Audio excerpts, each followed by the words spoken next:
I believe, I believe we are live. I believe we are live. It is Saturday, January the 11th, 2025. And we're here with some football, Steelers and Ravens. Todd is here. He's ready for some football. Todd, let me know if you can hear me okay. How we doing on audio? You never know with these pieces of equipment.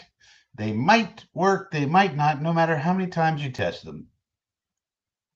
Baltimore has a slight advantage, I think, so I predict a Ravens victory. Well, Todd, Las Vegas has not taken that approach, and they have put Baltimore as a 9.5 point favorite, as I understand it, which would be a large spread.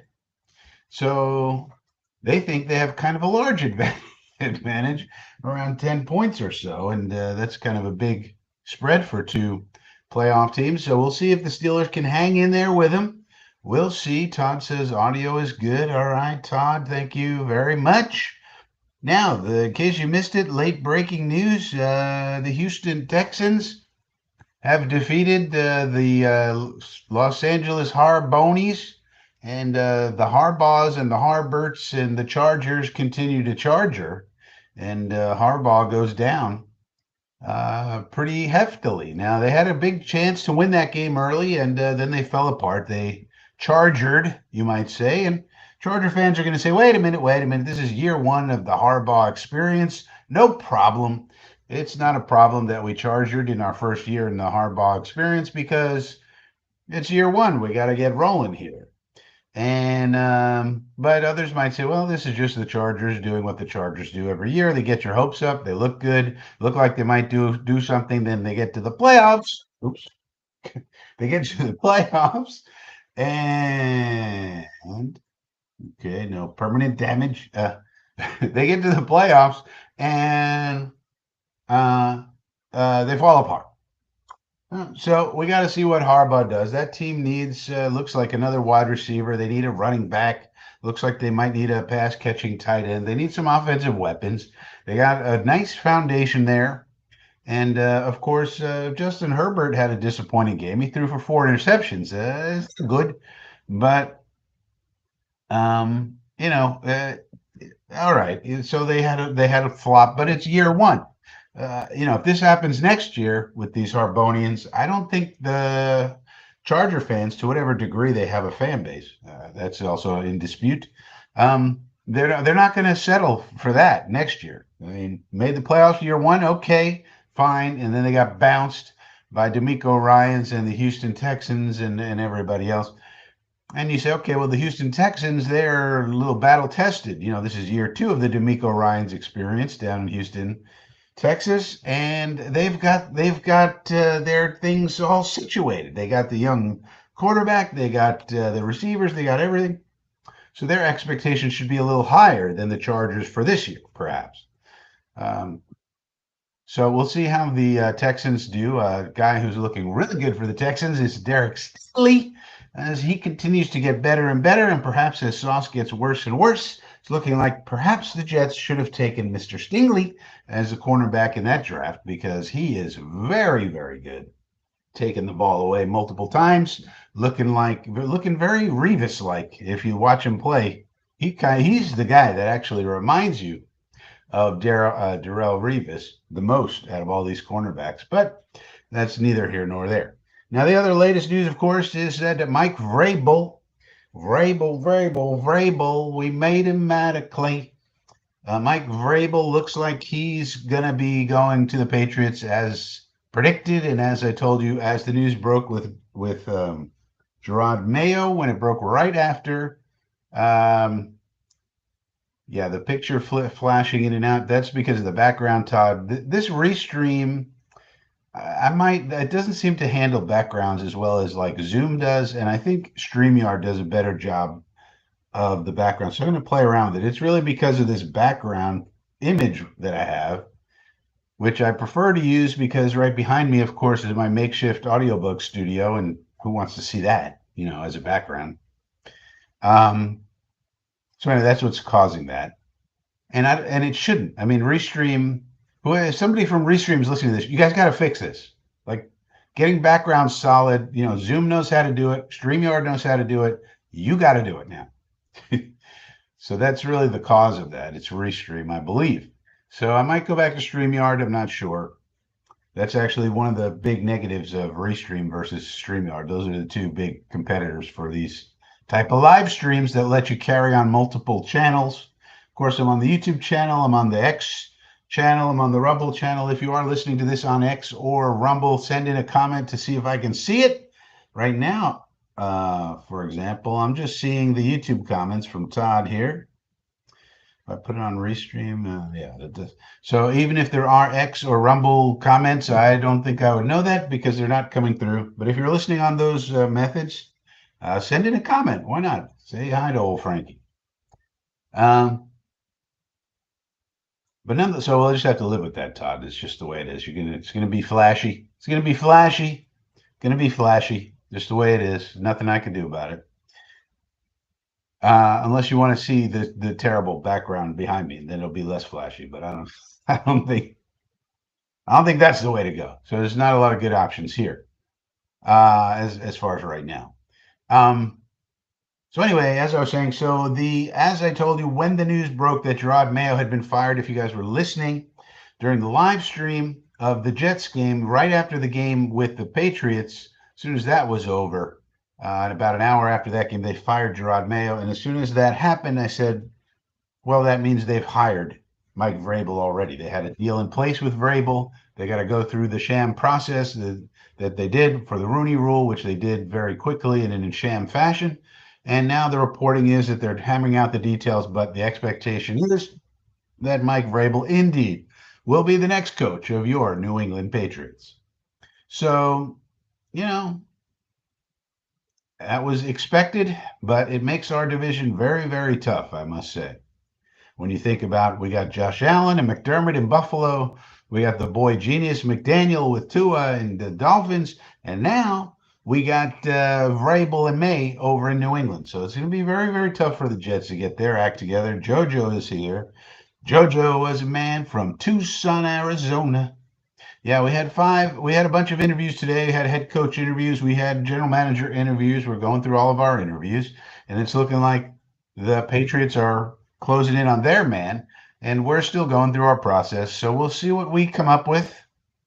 As soon as Mayo lost his job, I knew that was bad for the Jets. And as soon as Antonio Pierce lost his job, that was also bad for the Jets. That's another spot where some of our candidates may or may not, wind up. There's 6 openings right now in the NFL. There could be a 7th if the Cowboys do something unexpected, but it looks like the Cowboys are going to retain, as of this moment, Mike McCarthy.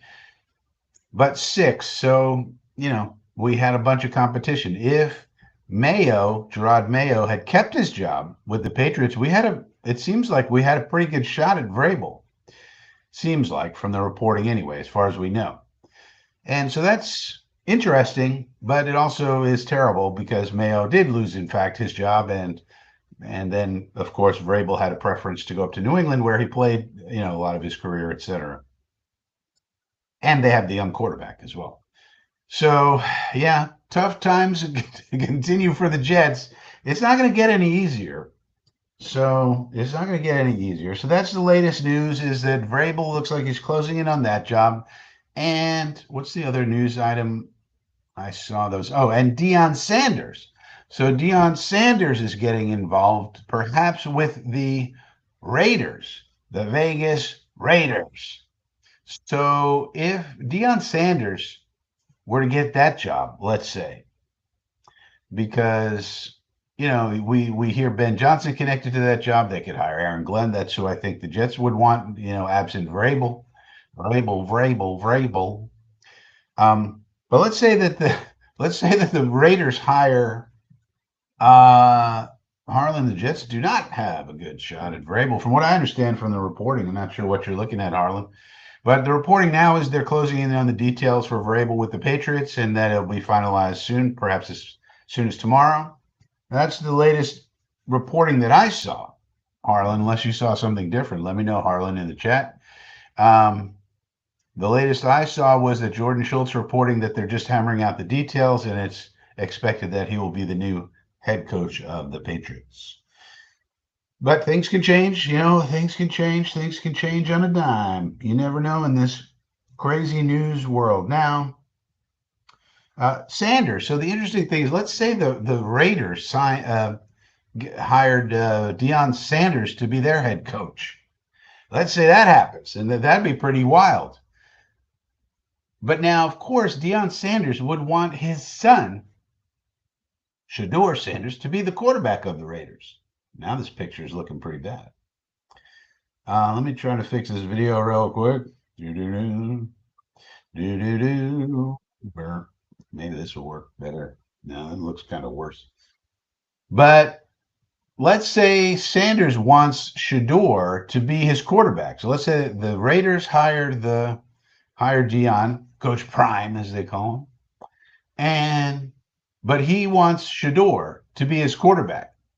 Well, they have the 6th overall pick, of course. But what if some team ahead of them wants Shador and wants to prevent the Raiders from getting him?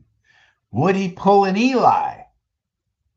Would Shador Sanders pull an Eli Manning to get to the place he wants to go, which in this case would be Las Vegas? This would make for a pretty wild offseason for the NFL if all of this were to transpire, which is why I'm rooting for it to happen, because the Jets are in a lot of trouble, in my opinion. Their division is about to become stacked. You got Josh Allen and McDermott in Buffalo. That's not gonna, they're gonna be elite for a long time. That's not changing anytime soon. Then you have McDaniel and Tua in Miami. They're together as long as Tua can stay healthy. McDaniel's the boy genius on offense, etc. They're going to be together a long time, it looks like. And then you, of course, then you have New England with Vrabel and May and Vrabel. And what do we got? We don't know what we got. Georgia says depends how much Kraft wants to pay. Yeah. Well, I think what the deal was is that they worked out the deal with the agent beforehand. So the way I think about it is they talked to the agent. The agent is named Neil Cornrich. And they say, all right, what is he looking for, your client? And to me, they already had in principle the deal hammered out. Whatever Vrabel wanted, whatever the number was, I think the agent said, yeah, you're in the ballpark. You're in the neighborhood. If they came back and said, we're willing to pay $6 million for Vrabel, the agent would have said, no, what are you crazy? He's not even going to interview with that for $6 million. My client's worth at least 15. And probably 17, 18, 19, maybe up to 20.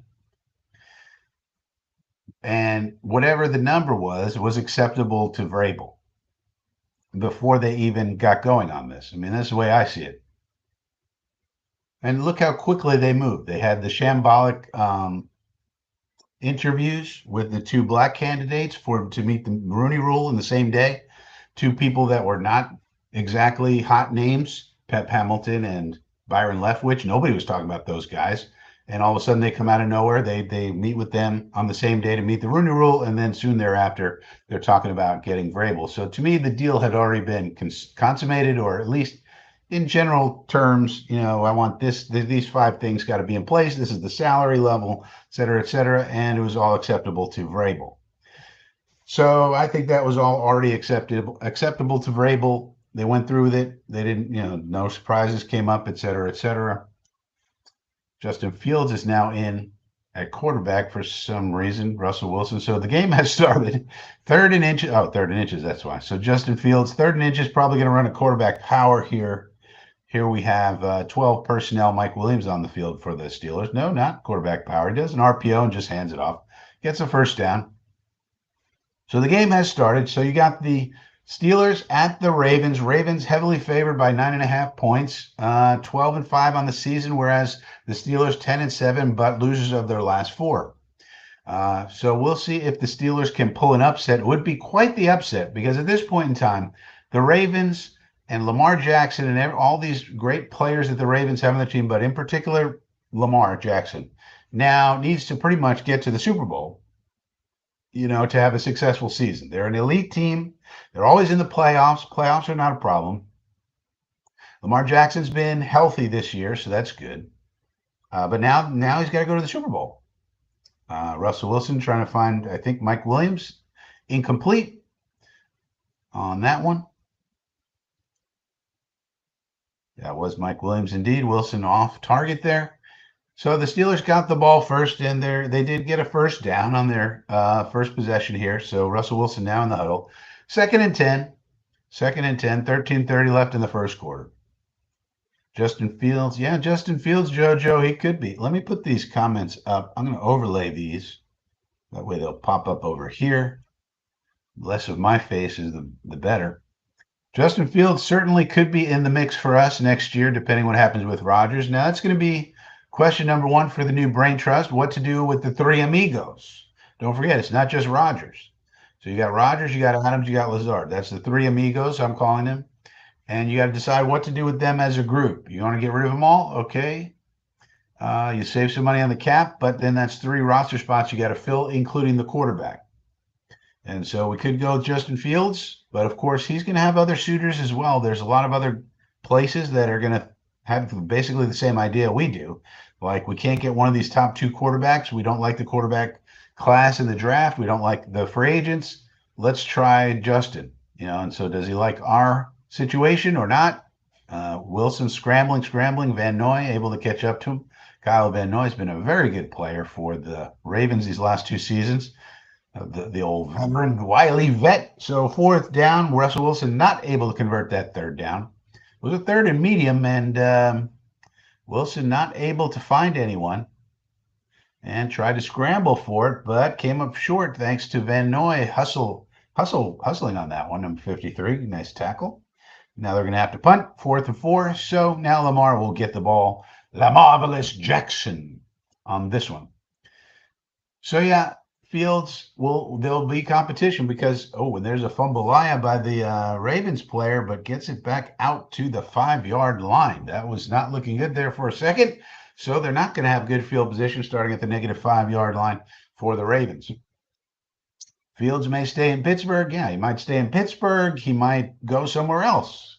I think he's going to go somewhere where he has the best chance to start and where the situation is right for him. So what type of coaches do we have is going to be important. What, are they willing to cater to his skill set or not? Because if you have Justin Wilson and you're thinking about starting him, you have to cater to his skill set, which means a heavy RPO offense and a lot of quarterback power, a lot of quarterback runs, which is fine. But if you have coaches who don't want to do that, then you don't want Justin Fields to be your starting quarterback. So everything just depends upon our brain trust. And latest news is our brain trust is not going to include Mike Vrabel. So I'm going to keep an eye on the Trade Rumors app here to see if there's any breaking news about certain things. Now, Carson Beck is on here. Carson Beck withdrew from the draft after consideration. He's going to make, $5-6 million next year to be Miami, they're talking about, quarterback. So he's going into the transfer portal. He's not going into the draft, as I advised that he should do. Yeah, Todd says, hit that like button. Yeah, if you are here on YouTube, hit the like button. Why not? It helps with the algorithm. If you're here on X or Rumble, let me know you're here by submitting a comment, because I'm not sure if I can even see those comments. Even if I change this thing around and this thing around. Yeah. But if you're on X, I guess, give it a like, give it a retweet, do something. On Rumble, give it a thumbs up. Why not? Give it a little love. Whatever buttons are available to press, make sure you press those buttons. So yeah, Justin Fields going to have a lot of competition. We'll see what works best for him. But first and foremost, we got to decide what to do with the three amigos: Rodgers, Adams, Lazard. We decide to get rid of him. We get some cap savings, but then we have no real quarterback, and we have to fill the wide receiver room out, because then the wide receiver room is looking pretty thin at that point in time. In addition, so it basically, the way I see it is, if you do not bring back the three amigos. It's pretty much a full rebuild. Pretty much. I mean, we have some young talent. Some of them will get extended. People like Garrett, for example, and probably Jermaine. But, oh, that was a face mask. Not called. How about that one? All right, so Lamar has the ball now on the negative 5 yard line. Starts out with a running play to King Henry, gets a few yards out there, so give him some breathing room. So it should be about 2nd down and 7 for La Marvelous, the odds-on favorite to be the MVP. So he'll probably be a 3-time MVP. 41 touchdowns this year, passing touchdowns, 4 interceptions, incredible. 4,100 passing yards, 915 rushing yards. Just an incredible season from Lamar Jackson. I would say he's your MVP. Josh Allen probably runner-up in that regard. So we'll have to see how these playoffs do. But Lamar's season and Josh Allen's season, for that matter, and is all about the playoffs. When you get to the elite level, when you are in the gated community of the NFL city, it's all about the playoffs. Playoffs, not just making the playoffs, but how good do you do in the playoffs? Now, the interesting thing about Pittsburgh is if they lose this game, which they very easily could do. Baltimore is an elite club. It would be a surprise if the Steelers were able to pull off a win tonight. But if the Steelers lose, there's going to be a lot of Steeler fans who are not happy with Mike Tomlin. And there's a lot of NFL teams who would be very happy with Mike Tomlin, say like the Jets. So I don't think the Steelers brass is going to be stupid enough to want to trade Mike Tomlin. But if they were open to it, especially with Vrabel going over to New England, there's not a lot of great options left for us. The people that they're talking about for us are first timers, defensive coaches.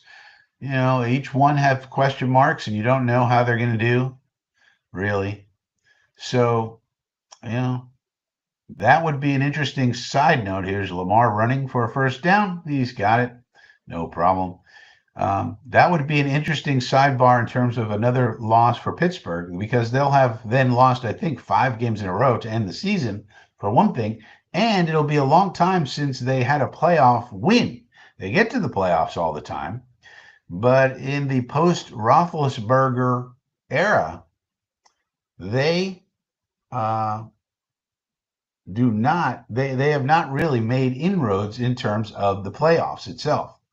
And Pittsburgh fans will tell you all about that. The Yinzers will tell you this is not good enough, actually. Just to have a winning record and make the playoffs, that's not good enough for the Yinzers. No siree, Bob. They want to win. They want some playoff wins. So if they get another playoff loss tonight,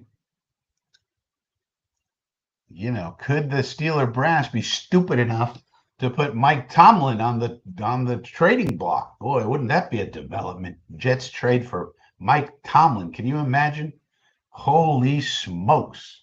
You want to get the fan base excited. Trade for Mike Tomlin.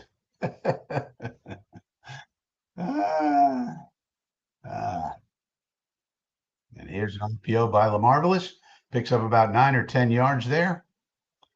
Such a weapon when you have a quarterback that's also the best running back at the same time. The fastest man on the field is also a guy who can throw the ball 50 yards downfield accurately. So again, RPO, they bid on it, and this is the type of offense. Okay, so one thing you could look at too, when we're watching Lamar Jackson, okay, and watch the type of offense they run here. If we got Justin Fields, this is the sort of thing we would run. Not that he's as good as Lamar. He's not, obviously. He's Lamar Jr. But the style is the same. We would run the same style of offense with all these RPOs. This is what we'd be running with Justin, because Justin is an excellent runner. Needs to work on his passing, obviously.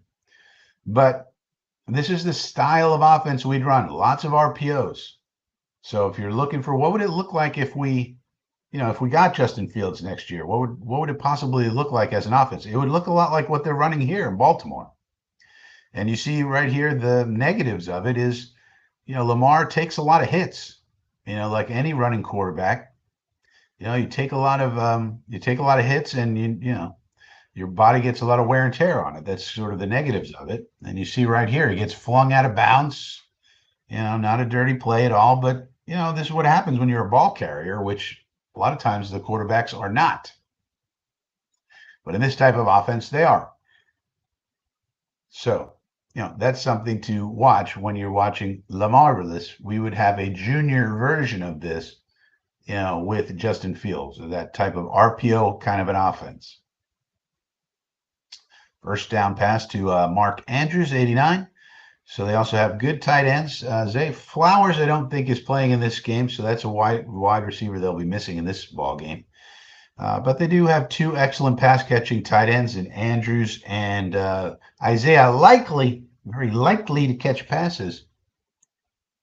And really, Baltimore should have had a 13th win this year. If we remember the first game of the year, they played Kansas City. They had them beat, but Isaiah Likely's toe was out of bounds for a touchdown catch, and it was not a touchdown catch because the old toe was out of bounds, and there was no more time left. Kansas City wins, Baltimore loses, and Baltimore goes on to win 12 games anyway. That really could have been, if not for a toe, could have been the 13th win of the Ravens season. Nice duo blocking scheme there. The interesting thing, they have Daniel Falele on the line. That's a big, giant guy that they got, and I think they moved him into guard. This is a trend in the NFL now, where you take big, giant dudes who maybe can't move as well as you would like, and they come into the league as tackles because they're big, giant dudes. Yeah, he's at tackle. He's at guard now. And this is what happened with, Mekhi Becton. Here's a straight shot to King Henry, who's just pummeling people as he goes. The people's elbow. How about a little stiff arm for your trouble, says King Henry as he gains about 20 yards or so on a direct snap right to him. Move Lamarvelous out of there, fake it to him, and just have, this is a running back power off the left side. Minkah Fitzpatrick tried to play games, and Derrick Henry was not having it. Get out of here, Minkah. We're not playing games over here. We're not playing games over here no more. How they let Derrick Henry and Lamar Jackson be on the same team, I have no idea. That should not be allowed. I don't understand how you're allowed to have Derrick Henry and Lamar Jackson on the same team. That's ridiculous. Ridiculous. But anyway, that's what they allowed. So now they got him. Jerry Jones didn't want to sign Derrick Henry in the offseason. What a stupid move that was by Jerry Jones. Dum-dum. The people's elbow is always available for your service. Tell you that much. So the Ravens are now driving. They're at the plus 12-yard line here as they move the ball downfield. There's a handoff that's not going anywhere. That play didn't work at all. With Hill, the backup. So it'll be third down now. Let's see if they can convert. They are at home. You really want touchdowns and not field goals. If you notice in that Charger game earlier, one of the things that went wrong early in the game, they went for field goals instead of getting touchdowns in the red zone. And they wound up, having 6 points, and they were up 6-0 for a while, and it looked like they were going to actually take that game. But then certain momentum swings happened, and they let Houston hang around, and they got back into it, and then eventually took control of that ball game. Lamar Jackson now back to pass, throws it toward the end zone, and that is a touchdown to the Batman, Rashad Bateman. Send out the bat signal. That's a touchdown for Rashad, the Batman Bateman. And that's really where Lamar has gotten much, much better in the precision passing that you need in the red zone. That's what enabled him to throw over 40 touchdowns this year. And you see, he is precise now with these passes. Bateman was pretty wide open, but put it on him. Don't make the easy stuff hard. Keep the easy stuff easy. Put it on him. Not terrible coverage, but he had a step or two on the dude. So just put it on him. Take the touchdown. Go home. Be happy. Extra point, good. 7-0 Ravens. So the Baltimore Ravens take the early lead, and they're showing the people's elbow. Derrick Henry putting Minka Fitzpatrick into the dirt. You'll love to see that sort of thing from Derrick Henry. That's what he does well with the old stiff arm. Get this person off of me, buddy. So yeah, so Lamar, yeah, Jojo says if only Lamar could win a playoff game. That's what he's going to have to prove now. I mean, he's proven everything else. He's done everything else well in this entire league, including passing over 4,000 yards this year, over 40 touchdowns, less than 5 interceptions. I mean, what else could he do? Now it's all about the playoffs for Lamar. It's also all about the playoffs for Josh Allen. Josh Allen's got to get to the Super Bowl. I mean, Josh Allen's done everything you can do in this league, well, except for winning MVP, but I'm sure that's coming one of these years for him. Now he's got to also, just like Lamar, it's all about the playoffs. These are teams that are in the gated community of the NFL city. They're the elite teams. For them, it's all about the playoffs. If Lamar loses this game today, that'll be, people will continue to say that he can't win the big game. And that's pretty much the one thing he really hasn't done is have playoff success. This year's team, there's no excuse really. I mean, this is an elite team. Tell me a weakness on the Baltimore Ravens. Go ahead, I'll try it. What's the weakness? Give me a weakness on the Ravens. I'm waiting. I'll wait. Where's the weakness on the Baltimore Ravens? I don't know. Is there one? I don't think there is one. What's the weakness?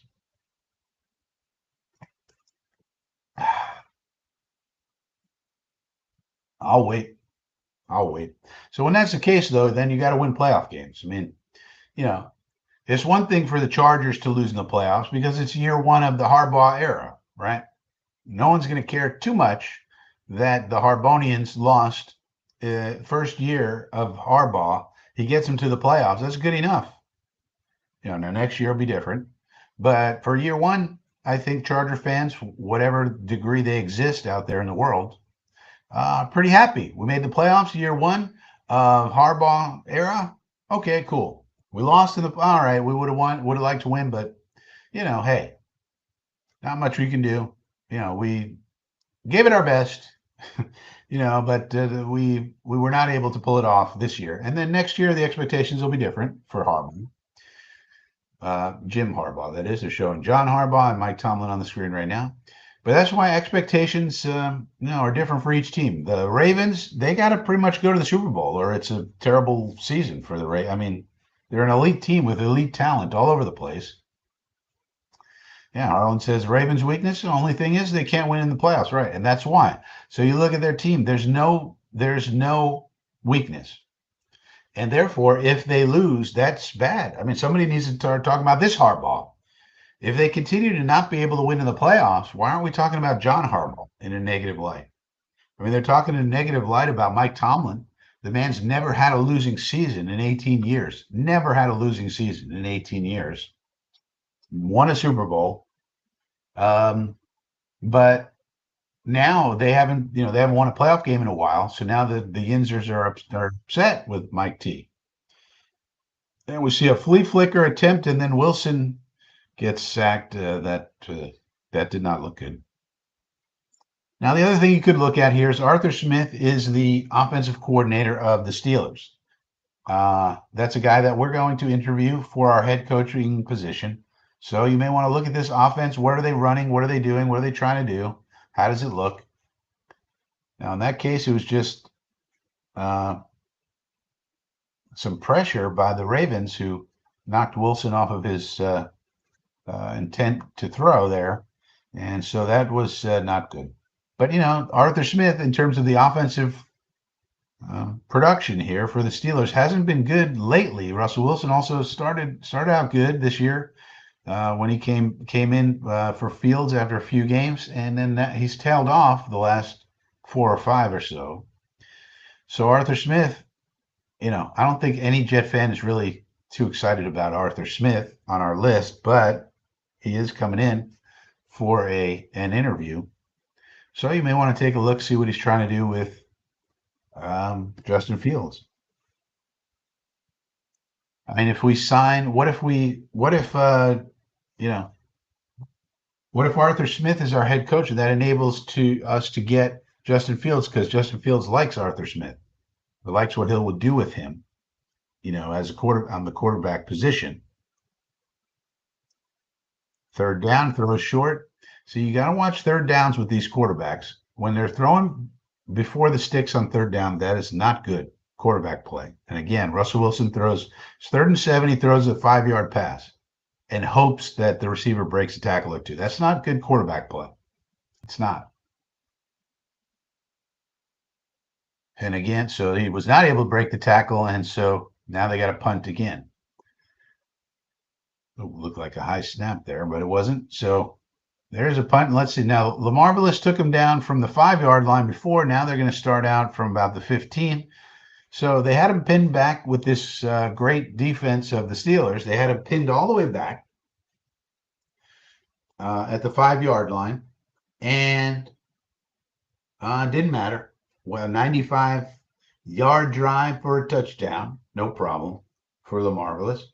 So let's see if they can keep this up and start knocking the Steelers out early. As Jet fans, we might want the Steelers to get beat badly in this game because maybe the Steelers then would be open to trading Mike Tomlin. Maybe they say, you know what? Just having winning seasons isn't good enough for us. We want playoff win. Mike Tomlin's never going to get it done. Though it's hard to say that. He's already won a Super Bowl, but maybe they're just sick and tired of 10 and 7, 9 and 8 seasons, these type of things. They're sick and tired of getting into the playoffs and never having a chance to win a Super Bowl lately. And they like to trade Mike Tomlin, for a first-round pick and Sauce Gardner. Let's say it was a 2026 first-round pick and Sauce Gardner. Make that trade for Mike Tomlin. Are we making that trade? I would make that trade. I would make it. I love Mike Tomlin, but others might feel differently. The reason they would make the trade, they could say we need a cornerback in the worst way. It's one of our flaws in our team, and we'll use a first-round pick on a wide receiver, whatever else. I guess they would have to determine what they're doing with quarterback position before we really know what's going on with Pittsburgh and for the future. But I don't know. A first-round pick in Sauce Gardner for Mike Tomlin making the trade? I would. Would Steelers do it? Probably not. Probably not. But you never know. Sometimes people get a little crazy. Seems it'll depend on how mad the Steeler fans get, but then again, the Steeler brass is not exactly, not exactly swayed by public opinion so much. They kind of do what they think is right, and the Yinzers usually get on board with it eventually. Usually what happens. Usually what happens. We'll have to see. All right, Lamar Jackson once again takes the ball. So one drive, one touchdown for Lamar and the Ravens. Now they're at the 20-yard line to start with, so a lot easier this time. Let's see how we can do against this Steeler defense, the Iron Curtain, as it used to be called.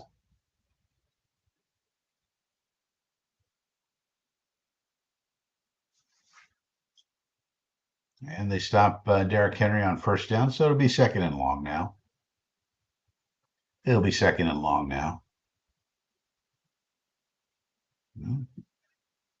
That would look like a run blitz. Nicely done by Pittsburgh.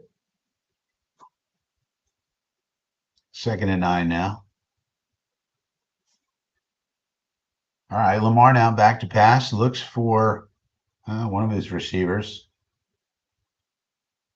Miller, whoever that is, but not quite enough for the first down. So 3rd down. They'll be happy if they can get Zay Flowers back for the next game. That's a big loss for their offense for sure, but they should have enough receiving options to make up for it in this game, I would think. Third down and 4. Lamar back to pass now and looks over the middle, finds Isaiah Likely. What a catch. Boy, look at that dude make a catch. That's the sort of thing you can't teach right there. Isaiah Likely out of Coastal Carolina. The Coastal Carolina legend, Isaiah Likely. Hell of a catch. Ball's a little high, but he goes up and gets it. Hell of a play by Isaiah Likely. Nice. Yeah. Joe says, Steelers brass is not Woody Johnson reading Jet fan tweets. Right, exactly. That's what I mean. They actually have some balls. They got some balls over there in Pittsburgh. Yeah, that's what you got to say about them. Balls of steel. They're not like, hey, what are they saying on Jets X Factor about the Jets? What does Michael Nania think? That's not going on in Pittsburgh. Of course, there's no Jet X Factor for Pittsburgh, but yeah, they're not reading Twitter. They're not reading Instagram.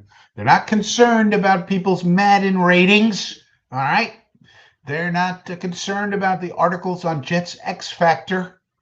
All right. Over in Pittsburgh, they do whatever they think is best. So I really don't think that they would entertain any such idea.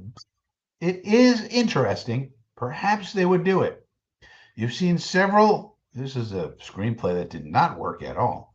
You've seen several articles this cycle about trades for head coaches. So they said people are going to call, I think, for Kyle Shanahan. People are going to call for someone else. Maybe it was Tomlin. But so it's at least in the news. It's somebody's writing about it that it's possible for these coaches to be traded. Now, Kyle Shanahan in San Francisco is not going anywhere. And by the way, it's looking like Robert Saleh is going to wind up there DC if he doesn't get a head coaching gig. Saleh has a few interviews lined up for head coaching gigs. You notice Jeff Ulbrich has none. As I told you, that was a Connor Hughes psyop. Well, more like a favor to Ulbrich's agent. Nobody is looking at Jeff Ulbrich as a head coach, apparently based on the number of interviews he's gotten, which is 0. Whereas Saleh, on the other hand, is getting interviewed by, I think he's got 2 or 3 interviews for a head coaching job. And if he doesn't get those, certainly he's going to wind up in San Francisco as their DC. So he'll just wind up back where he came from, and he'll put in a few years as the DC, and if the defense performs well, he'll be back on the head coaching cycle once again in a few years. He's a young guy, so his career will, continue on, and that's good because he's a good dude. Wish Robert Saleh well. Wish it would have worked out better here, but it didn't. What happened happened. But he's a good dude, just like Sam Darnold that they're showing right now is also a good dude. It didn't work here, but it's working out nice in Minnesota. That'll be something to monitor as well. What does Minnesota do with Mr. Darnold? Might depend on how he performs in the playoffs. So let's see how he does tomorrow or whenever they're playing. I don't know, forget if it's the Monday. No, it's not the Monday game. So that must be tomorrow. If he flames out in the playoffs, you wonder what they do over there in Minnesota. Do they let him leave? Do they franchise him, perhaps, instead of signing a long-term deal? They could always franchise Sammy D. Of course, Sammy D could say, I don't want to franchise. I'm going to hold out. This is not right. That would be sort of a standoff situation. I want a long-term contract, Sammy D could say. But they could say no, and then it'll be a game of chicken. That we see happen sometimes. So that would be interesting.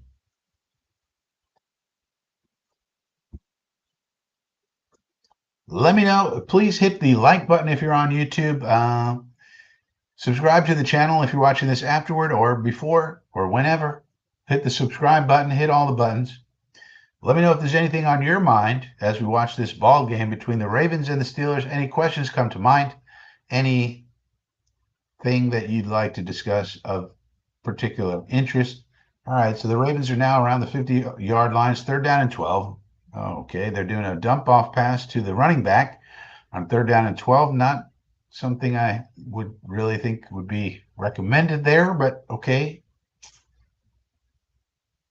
Um, that was a little bit too conservative for my taste. You're going to throw a behind the sticks dump off to the running back on 3rd down and 12. What did you really think the running back was going to go for 15 yards and get a first down? But perhaps they were just playing it safe and getting a nice punt in here to pin them back. I don't know. I would have just run some digs or something. Run your normal, deeper routes there.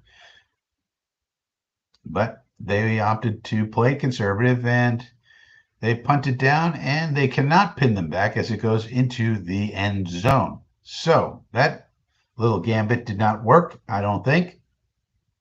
So a little conservative there, Harbaugh, a little conservative. Todd says, I was listening to San Fran 49ers show and they want Jeff Ulbrich. Yeah, that's another option. I think most of the 49er faithful want Salah.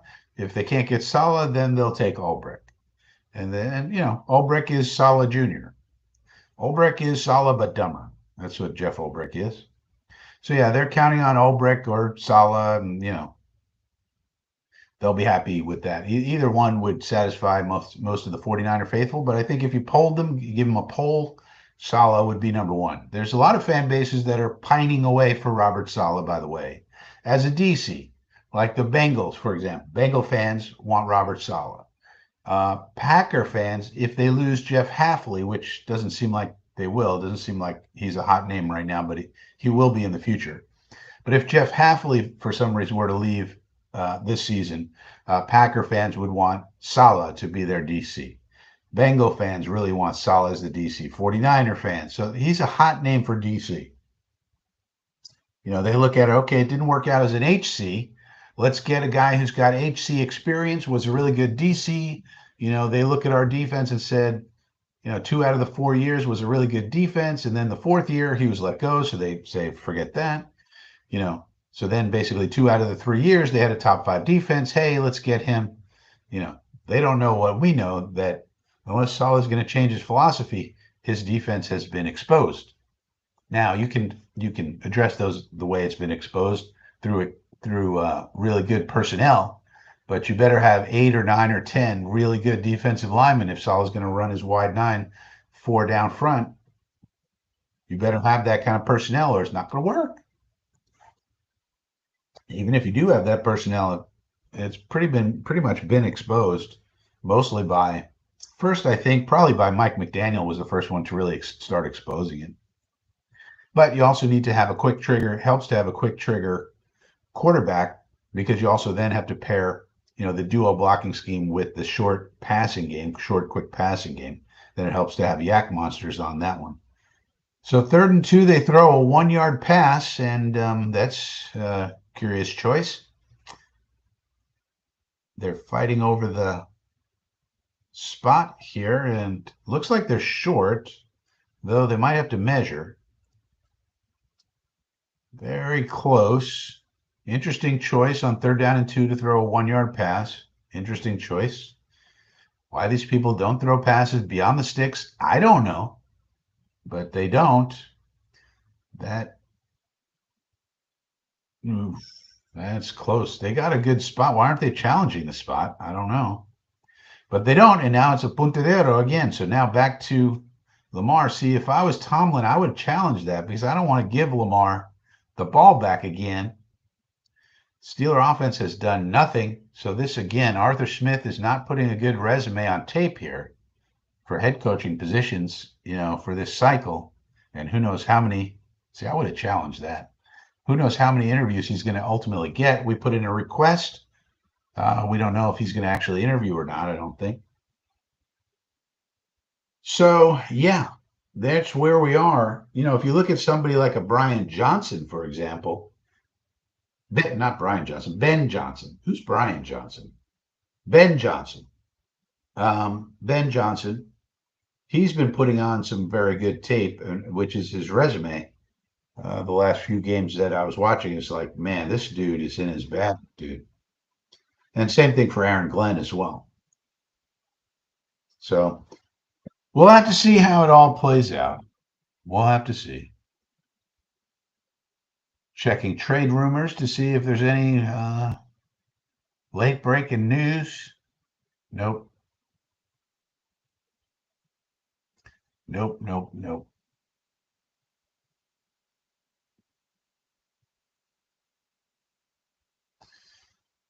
So, yeah, the playoffs are rolling on, and once again, we are not involved. Unfortunate. JoJo says Steelers should let Fields get a couple of drives and create some energy. Well, they've been riding Russell Wilson. They've been using Fields in a very limited capacity. If you're going to let him go a couple of drives and create some energy, why not just let him be your starting quarterback? I mean, you know, there's that. But they chose Russell Wilson. You wonder what they're going to decide. Russell Wilson was going so good for a while, right? And then the last 4 or 5 games has not looked as good. And you got to wonder why. And you got to wonder what they're going to do because Russell Wilson's getting paid next year again by the Broncos. They still have more cap to eat and also salary that he's going to be getting. So Russell Wilson could be another, you know, uh, cheap flyer. On the other hand, when he was going good, it looked like he was going to get another deal, multi-year deal, 2 or 3 year deal, something like that. Jackson's playoff losses. Yeah, they're showing the divisional wild card, divisional AFC championship. Yeah. I mean, he made it to the AFC championship once, 2 divisional rounds. It's not like he hasn't won playoff games, but they got to go to the Super Bowl. I mean, there's no doubt about it. With a team like this, with a team like Lamar playing as good as he is, they got to go to the Super Bowl this year. Otherwise, Lamar is going to continue to have a tainted legacy. Tainted legacy. But you wonder when Fields was playing for them, when Wilson was hurt, he was playing well. Look at his stats this year. Um, improved, limited, of course, limited sample size, but was doing pretty well. And then they said, no, we're going with Wilson. And then Wilson was doing good, and they were winning ball games. As Lamar runs for about 8.5 yards here.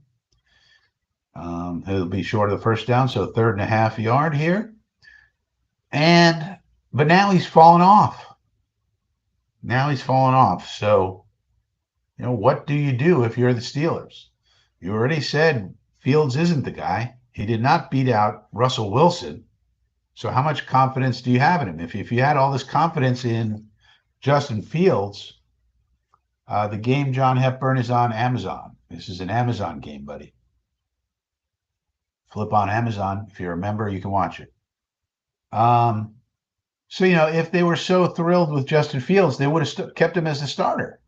So that leads me to believe they like Fields probably enough, but they liked Russell Wilson more, and they made him the starter, and they kept him in there, even through some struggles. So that if they really were in love with Justin Fields, why isn't he starting for them? Could have been very easily. There's no reason that Wilson needs to be the starter. Here's Derrick Henry going for about 8 or 9 yards. Boy, that guy has so much tread on. When is Derrick Henry going to start slowing down? I mean, what's up with this guy? He's just a Superman. He's never going to slow down. He's going to be a 35-year-old running back running over people. By the way, pairing him up with Ricard and other people and the good blocking of the Ravens, what a crazy situation that is. Man, what a good situation for Derrick Henry to fall himself into after leaving your Tennessee Titans. And now Lamar running an RPO, and they sniff this one out. The 2nd and 2, he's able to get 2.5 yards anyway, or 1.5 really, short a little bit. So we'll have to see.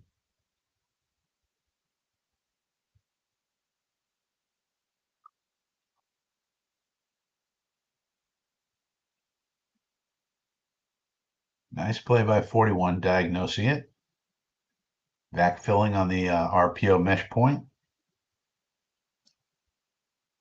Patrick Ricard. Can we get Patrick Ricard on our team? That's who I want. Nobody ever talks about that guy.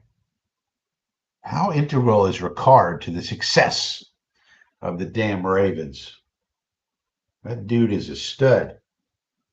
Can we get a block? Can we get somebody to block somebody? Can we get somebody to put a hat on a hat? How about that? Can we get a tight end coach who knows how to teach blocking techniques so we can block somebody, so we can watch Breece Hall run around, get big gainers? How about that? All right, Lamar now at the negative 39-yard line, first down and 10.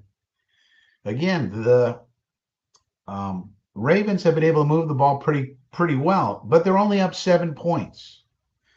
There's 8 minutes left in the second quarter. So again, the Steelers doing what the Steelers do, which is hang around, hope you make a mistake, and then Russell Wilson throws a moon ball, and somebody catches it, and they win. Basically what happens with the Steelers over here, okay? And once again, it's happening. Lamar Jackson, as good as the Ravens have been playing, they're only up 7 points here with 7 minutes, 36 seconds left in the second quarter. So we're coming up on halftime, and they don't even have a 2-score lead on these Steelers, who have looked pretty inept on offense, if you think about it. And this is what the Steelers major in. Hang around, throw a moon ball, somebody catches it, and all of a sudden you look up and they win. This is what they do. They get a key stop. Cam Hayward knocks down a pass. Something happens. Here's Lamar looking, can't find anybody. Now he's going to take off. All right, this is what he does. There he goes, about 16, 17 yards, first down, and it takes more of a pounding. There's a flag on the play. Lamar slow to get up. Looks like he's all right. But that's what happens with Lamar. Takes a pounding. And it's a defensive holding, so that will be declined. First down. Flag on the play. Human Resources says rules were violated. Rules have been violated, sir. Excuse me, sir. You violated a rule. Come on. You violated a rule, sir. Don't you hate when people call you sir? Isn't that weird? Like when you're walking around or doing something in a store and they're like, sir, excuse me, sir. It's like, who are you talking to? Sir. Excuse me, sir. That always freaks me out. Anyways, now they're at the plus 40-yard line. So Lamar goes back to pass, heavy pass rush, running out toward the right. Looks like he's only going to get a few yards on this. Scrambalaya. So I guess he's physically fine. Looked like he was a little slow getting up the last play, but seems okay now. But again, second down and 7, 6:38. Clock is running, second quarter, and the Steelers are only down a touchdown, even though they've looked like garbage on offense. This is what they do. This is what they do. This is Steeler football right here. Second down and 7. So you got to make them pay, Lamar. You got to make them pay, Mr. Jackson.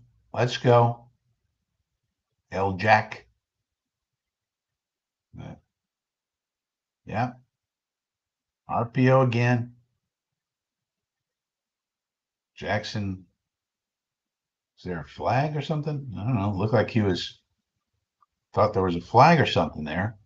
But no, just a regular old first down.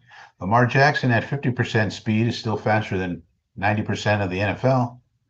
Nobody backfilling the mesh point on the RPO on that one.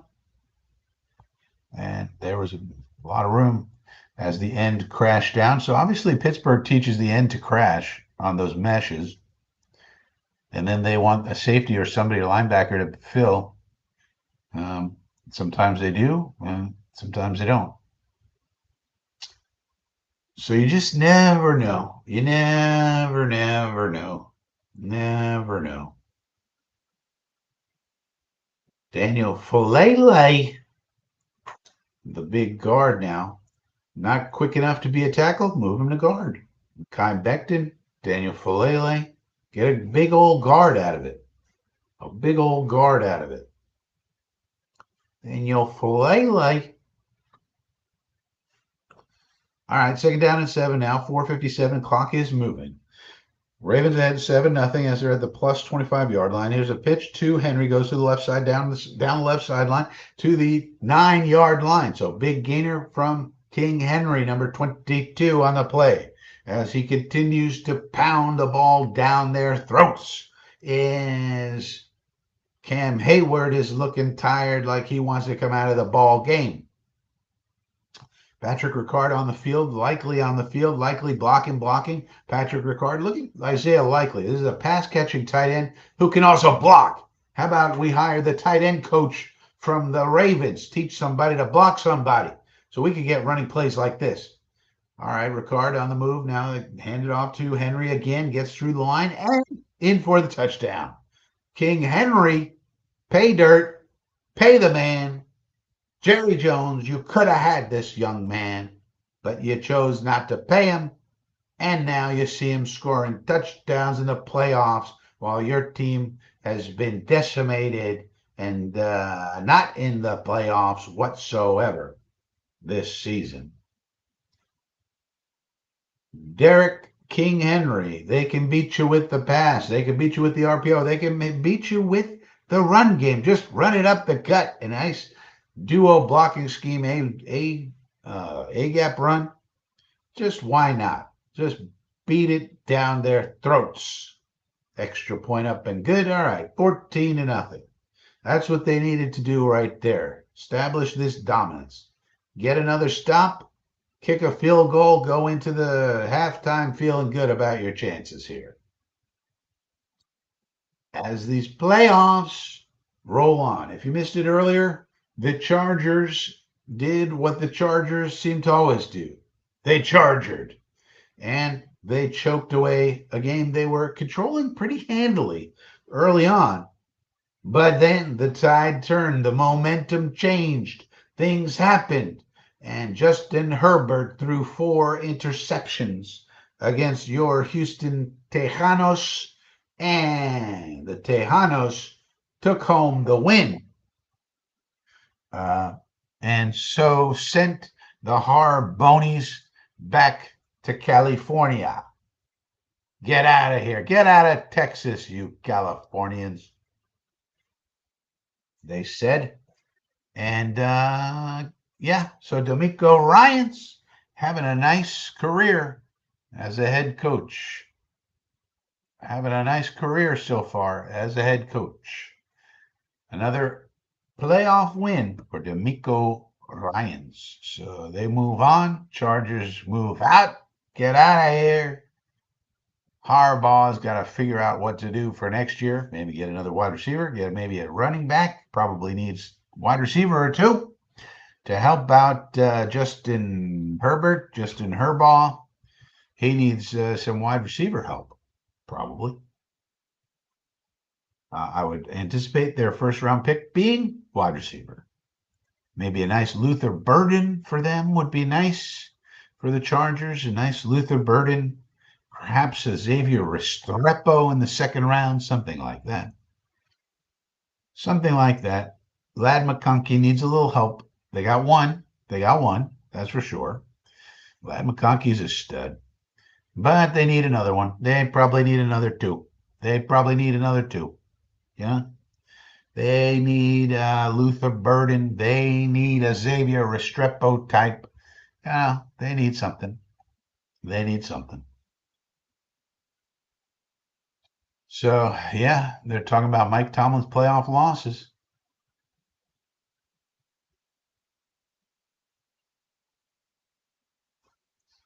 Let's hope that the Steeler brass is tired of Tomlin. They want to trade him. That's what we need.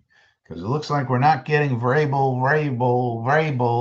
We made it out of Clay. Vrabel. We were hoping he would stay. But it looks like he's going over to New England. Latest reporting is that they're hammering out the details of the contract, and it's looking like Mike Vrabel will be the next head coach of your New England Patriots. Jordan Schultz reported that earlier, that just the details remain for the contract and could be done as soon as tomorrow. They have already satisfied, of course, the Rooney Rule. And so now it's just a matter of picking who they want to be the head coach. And of course, it's Vrabel.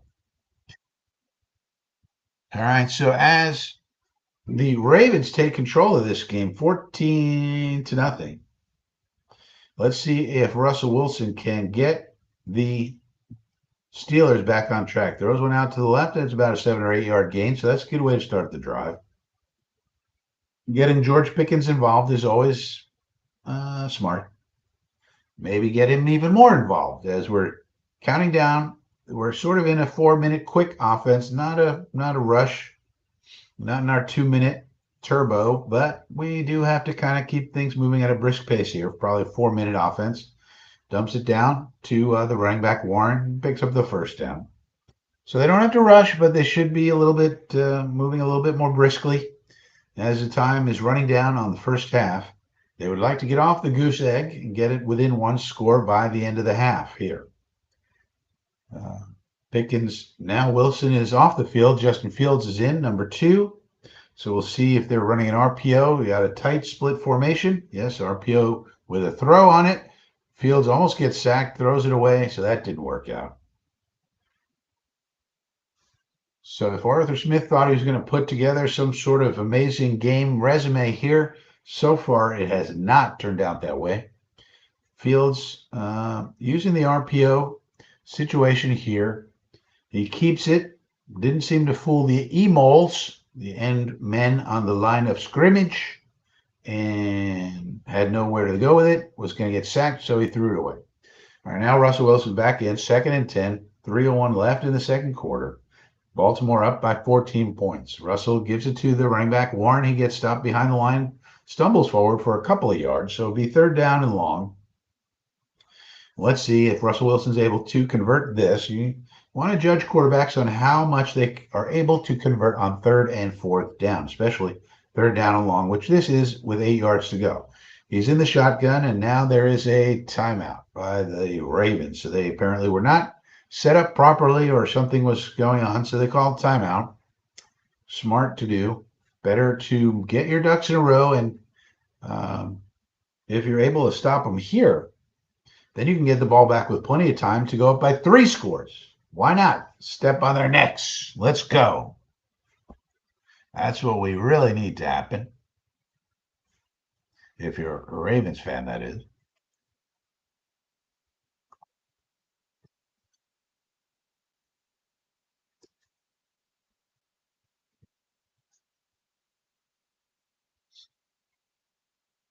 All right. So let's see if they can hold them. They got the decibels going. They got everything going in the M&T Bank Stadium.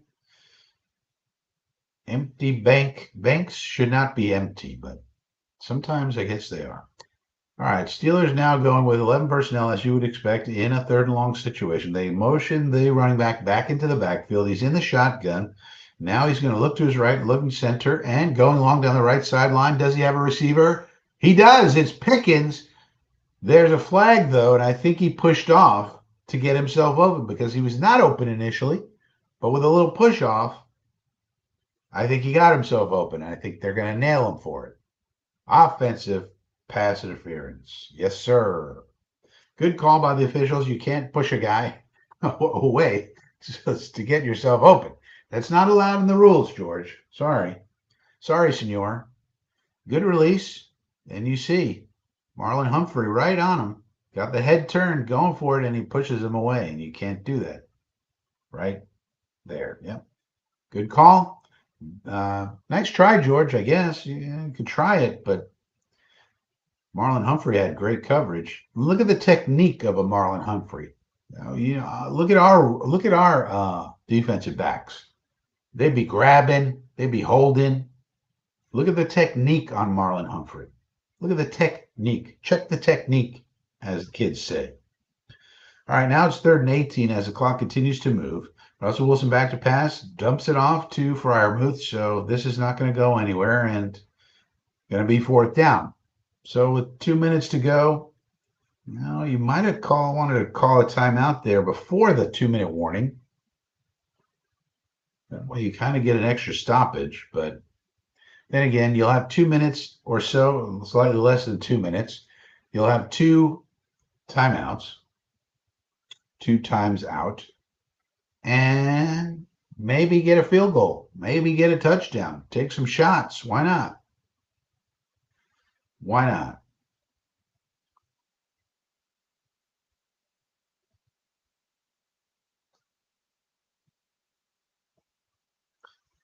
I don't know. I think we should definitely be rooting for, um, we should definitely be rooting for the Steelers to get blown out. So the Steeler fans are very upset with Mike Tomlin. We got to get the Steeler fans all upset with Mike Tomlin. That's what we need. Because maybe, just maybe, they might entertain some trade offers. Sauce Gardner and a first-round pick for Mike Tomlin. How about it? How about it, Pittsburgh? Aren't you sick of Mike Tomlin? He never wins in the playoffs. Come on. He's no good. What do you need him for? Yeah, anybody could win, have winning seasons, but what you really need is playoff wins. That's what you really need. That's what you really need.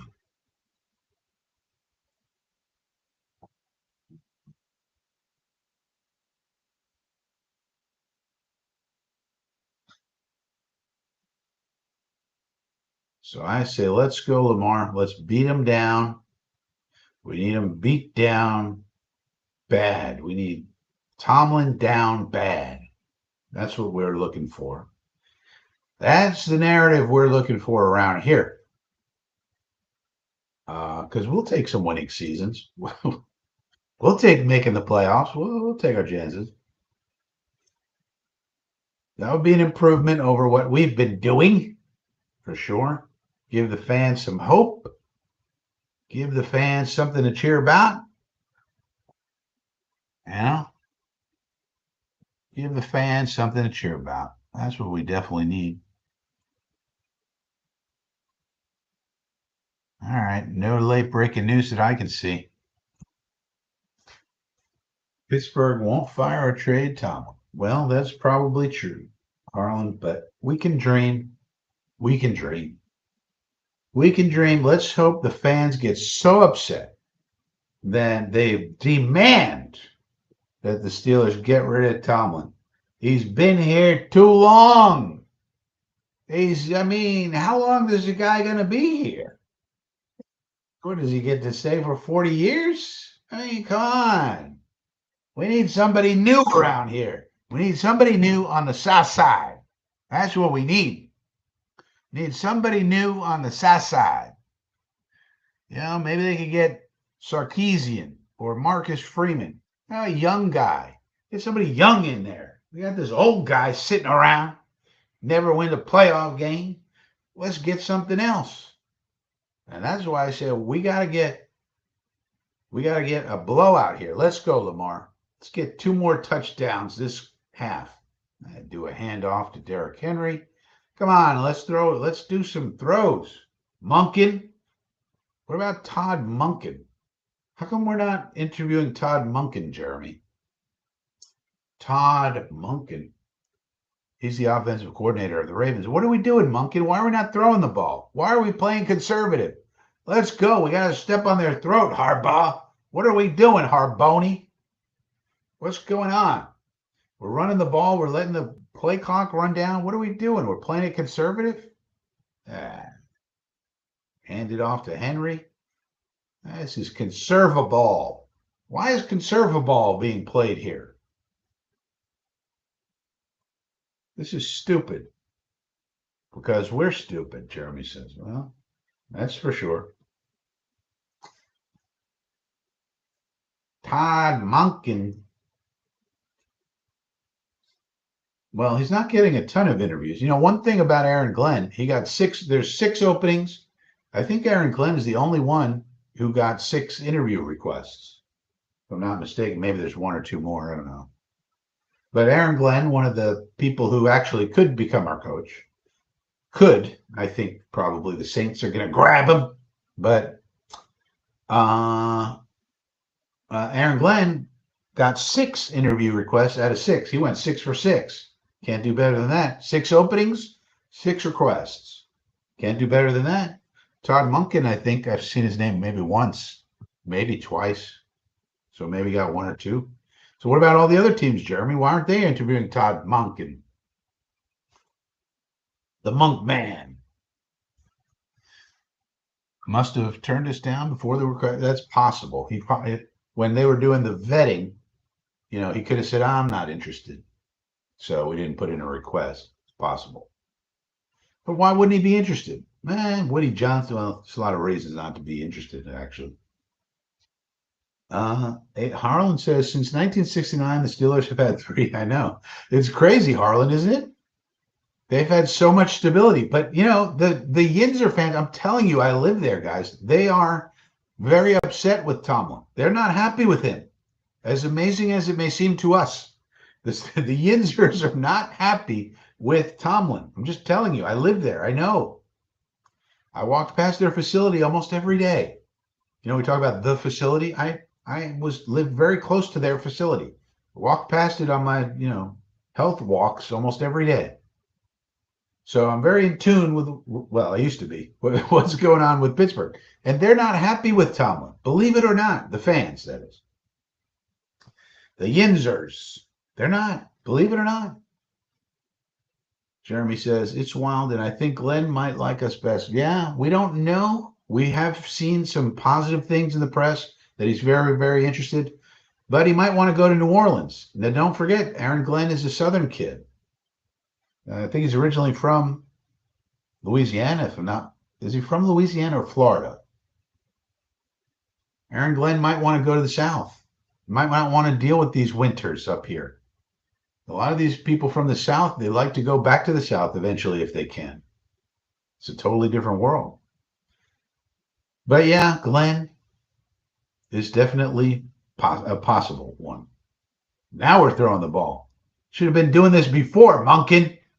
Now it's a little too late. The clock's still running. What are we doing here? How about a timeout? What are these people doing? 54 seconds. I think they're probably like, well, it's a lot of time for us. Maybe not for the Jets, but for our team, that's plenty of time. What are you talking about? See, we can just do what these guys pass. Oh, Nelson Aguilar makes an appearance, everybody. 8 Thumbs Aguilar makes an appearance in the ball game, everybody. How about that? 8 Thumbs Aguilar. You forgot he was on the team, didn't you? You forgot 8 Thumbs Aguilar was on the Ravens, that's for sure. We know that much. Jojo says, just like Ben Johnson and Cohen in Tampa. Well, Ben Johnson, we didn't seem to request, but probably because we knew he probably told us no, thank you. Cohen, we haven't heard anything about Cohen. Cohen's been the one that's a little quiet. We did see Zach Rosenblatt say he expected the Jets to request Cohen, but we have not requested Cohen yet. So probably we got the word Cohen's not interested, I guess. But some people are not going to be interested because we don't have the young quarterback. Like these offensive guys, we don't have, for example, the Patriot roster is a mess compared to ours, but they have the quarterback. And that's the most important thing. So, you can fix a lot of things, but without a quarterback, it's pretty tough, as we all know. All right, Lamar back to pass. Ooh, Jesus. He hits Miller. I mean, this has got to be a penalty on Pittsburgh. You got to let the guy go. What are you doing? You throw a flag here. You can't hold the guy down for 16 minutes. I mean, that's ridiculous. Anyway, they're moving toward field goal range. It'd be nice if they got another touchdown. Give up 3 scores. Maybe teams think it's all Lamar and Coach Harbaugh. Well, I don't know. People know what Monken is doing. I mean, people have tape, Jeremy. I mean, everybody watches tape and sees what the play design and all that is. Not the fans, but I mean, the people making these decisions. So Monken is designing things. I mean, you got Greg Roman used to be designing things. And one thing they could say is, well, Greg Roman maybe was holding Lamar back or something because, Greg Roman leaves, Monken comes in, and look at the year Lamar had, which is, I mean, he was great before, but this is even better. This is like peak Lamar. You would hope. How much better can he get? Was he going to throw 60 touchdowns? God's sakes. I mean, Jesus, man, threw for 4,100 yards, ran for 900, threw for 41 touchdowns, and scored 5 or 6 more on the ground. I mean, this guy is incredible. But maybe Greg Roman, the current OC of the Chargers, who did a lot of chargering earlier today, maybe Greg Roman was holding Lamar back. And so then Monken should get credit for this. Here's a pass to Mark Andrews, gets down to the 25-yard line. So, yeah, like I said, 50 seconds for them is a ton of time. They got no problems. Whereas for us, we got to be concerned for them. They're not so concerned. 50 seconds, what? That's an eternity. For us, we're the Ravens. We got Lamar. We got all these people. No problem. We got guys with little sticky things on their elbows. There's no problems. We're the Ravens, man. We got Lamarvelous. He's elite at what he does. Jeremy says, fans can be very foolish because of their history. They think winning rings is the only measure. Yeah, that's true. But hopefully they get so sick and tired of it that the Steeler brass, here's another pass to Likely. Boy, what a good pass-catching tight end he is. I guess they don't have any timeouts now. So 14 seconds, though, no problem. Lamarvelous, just no problems at all. First and goal, 11 seconds to go. I mean, you still got 2 shots at the end zone here. It's no problem. 11 seconds, able to move down on this defense. I mean, one thing, look at it from Pittsburgh fan point of view. They're going to say, we're supposed to have this great defense. What about our defense? We got TJ Watt. Has TJ Watt done anything today? Has Cam Hayward done anything today? Has Alex Highsmith done anything today? What about Minka Fitzpatrick, other than getting face planted by Derrick Henry? Done anything today? No. Where's Patrick Queen? What's he doing? And they're confused. They need a timeout. They had to take a timeout coming off of a spike. So one of the things Pittsburgh could say is, what's going on with our defense? You know, Tomlin is known as a defensive coach, of course, but he's got Terrell as his DC. What's going on with our vaunted defense? They're just going up and down the field and this and that. They're chewing us up like mincemeat over here. Lamar Jackson, 12 out of 14, 139 yards and a tutty. Derrick Henry, 13 rushes, 100 yards already in the half. Where's our defense? The Yinzer fans are saying, probably. Yinzer fans got to be going, where's our defense? I thought we had a defense. Where's Cam Hayward? Where's TJ Watt? Where's Alex Highsmith? Where's Minka Fitzpatrick? Oh, he's getting face planted by the people's elbow, Derrick Henry, with a stiff arm, puts you right in the dirt. That's where Minka Fitzpatrick is. Minka? What about Stika? But nonetheless, I mean, where's this vaunted defense? I thought they had some bona fides. Lamar now back to pass, looking, can't find anybody. Uh-oh. Now he's in trouble. Lamar, you got to throw the ball away. Oh, now he throws it in. There's a touchdown. There you go. Or you can just do that, Lamar, whatever. With 2 seconds remaining, Lamar finds his running back for a touchdown. Justice Hill, not even Derrick Henry. The backup, with 2 seconds, he had it all along. No problem. Just how he drew it up.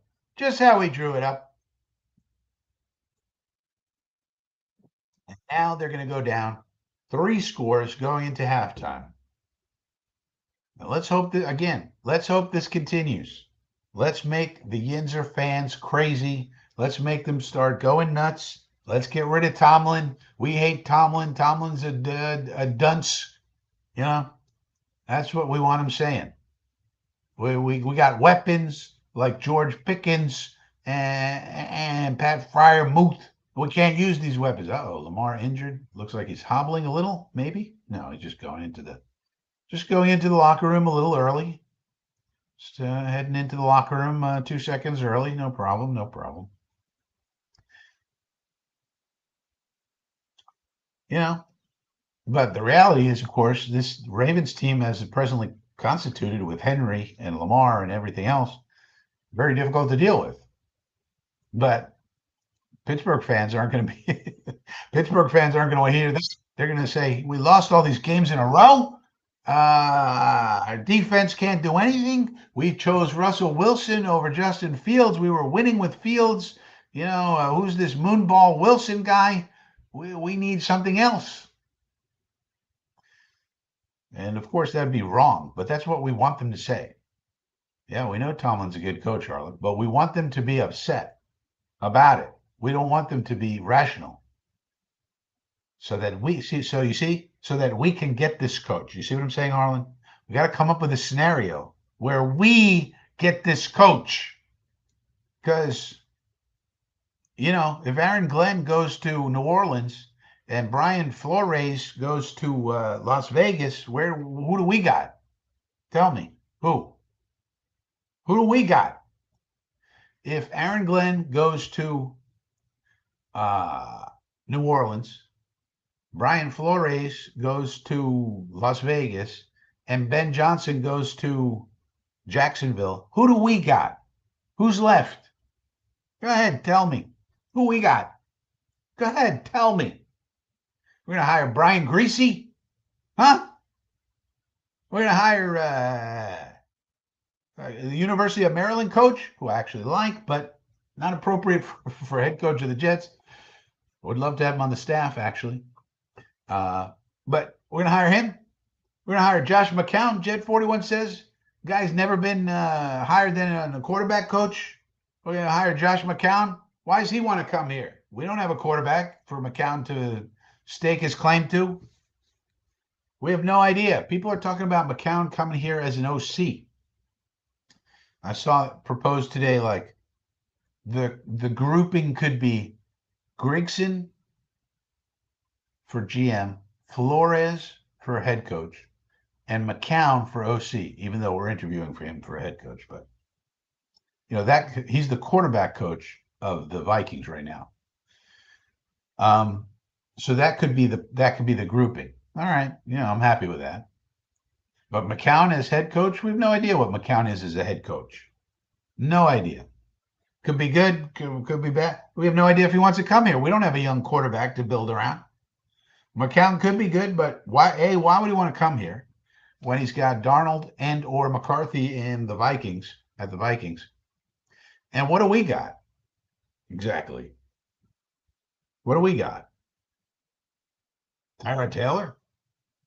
I mean, I don't see how our position is really,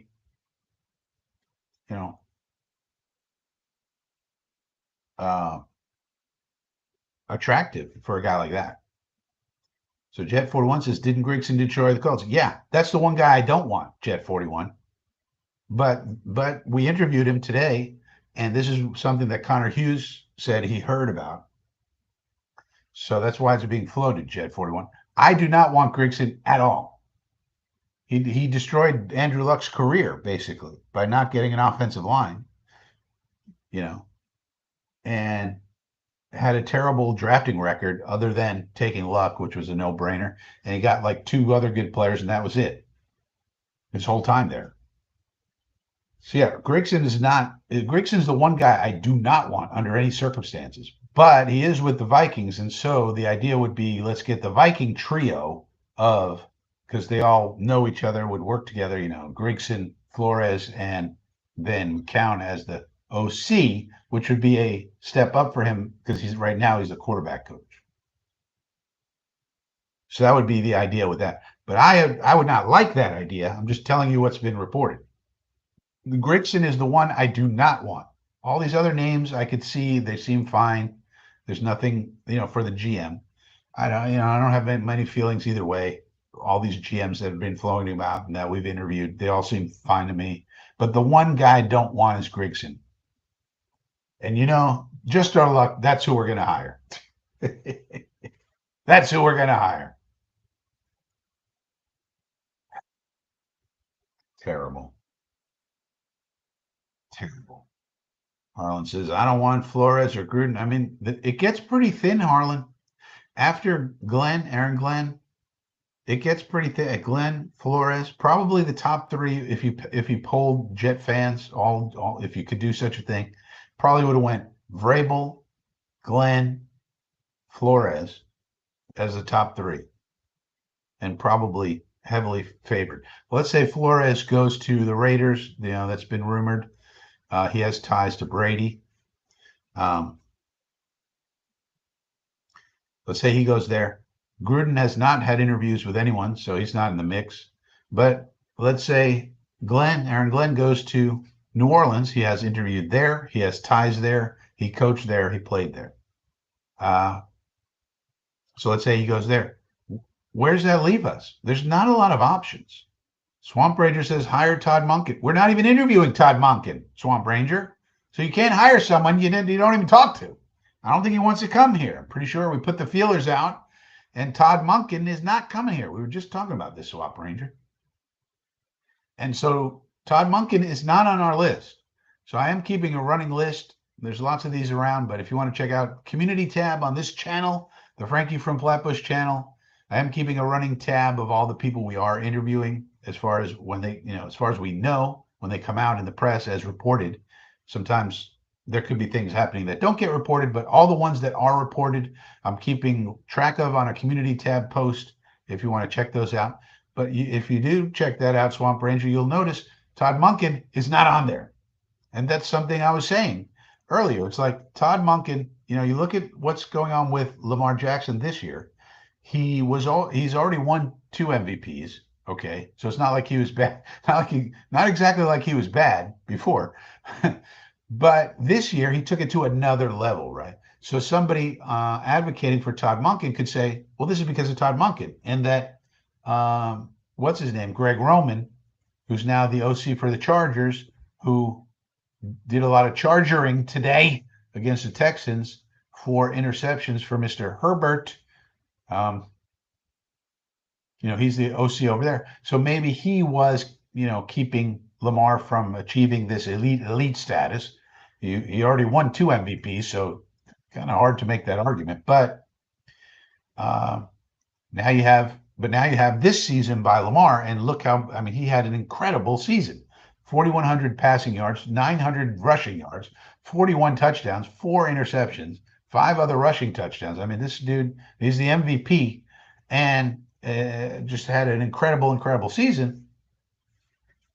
And so that would be the argument for Todd Monken, but we are not talking to Todd Monken. He's not being interviewed by us.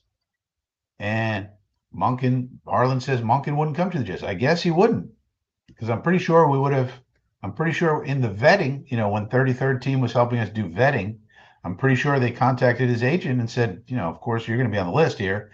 And he probably said, no, I'm not interested. I'm not going to do that. So we didn't put in a request. I don't see any other reason why we would not put in a request for Todd Monken. He's just doesn't want to come here. So he's out. And that's what I'm saying. There's not a lot of candidates. Once you get past those 3, that's what I'm actually worried about. I'm actually worried I'm going to see news. Tomorrow we're going to see the news that Vrabel, is the coach of the Patriots. That's expected. But then I'm worried of seeing the news. Aaron Glenn has been named, the head coach of the Saints, and Brian Flores has been named the head coach of the Raiders, and then then I got no preferred candidates. I really don't. What are we going to see? Rex Ryan named head coach of the Jets? Come on. So I don't know, man. It gets pretty thin. What are you going to do? Reach down into college and go for Sarkisian or Marcus Freeman or something? I wouldn't hate Sarkisian. He's an offensive mind. Freeman, I think, is more of a defensive mind, if I remember correctly.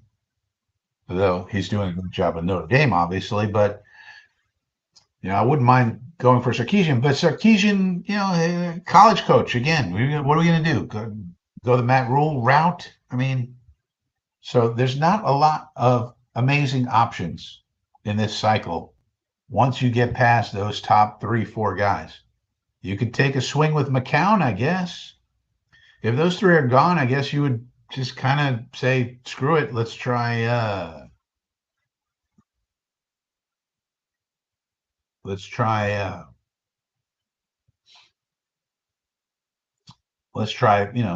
McCown, maybe, take a shot if he would take it. But again, I don't see why he would, really. I really don't see why he would. So we'll have to see. No college coaches. Harlan says, yeah, but I'm telling you, like, who's your candidate then, Harlan? If all those guys are gone, who do you want out of the list, right? Like,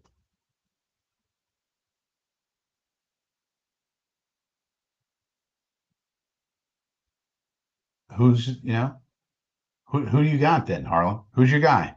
All those guys are gone, Harlan. Who you got? Flores is gone. Glenn is gone.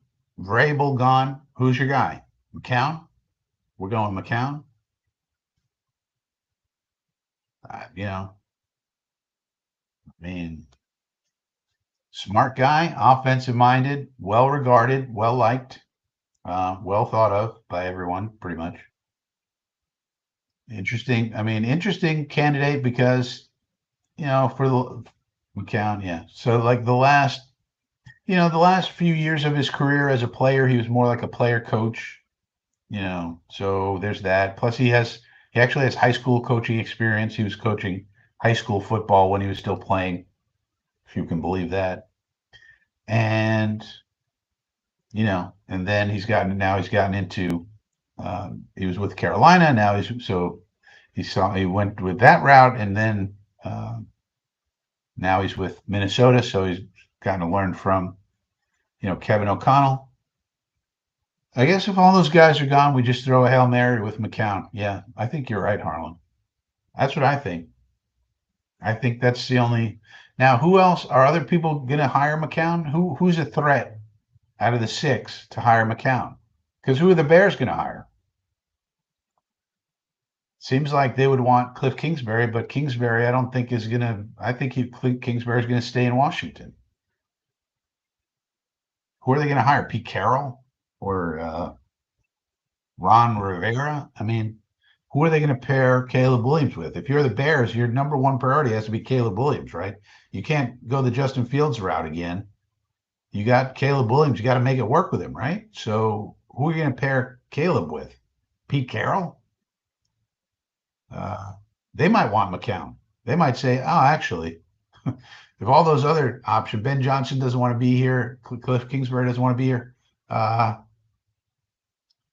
let's go with McCown. They might want McCown.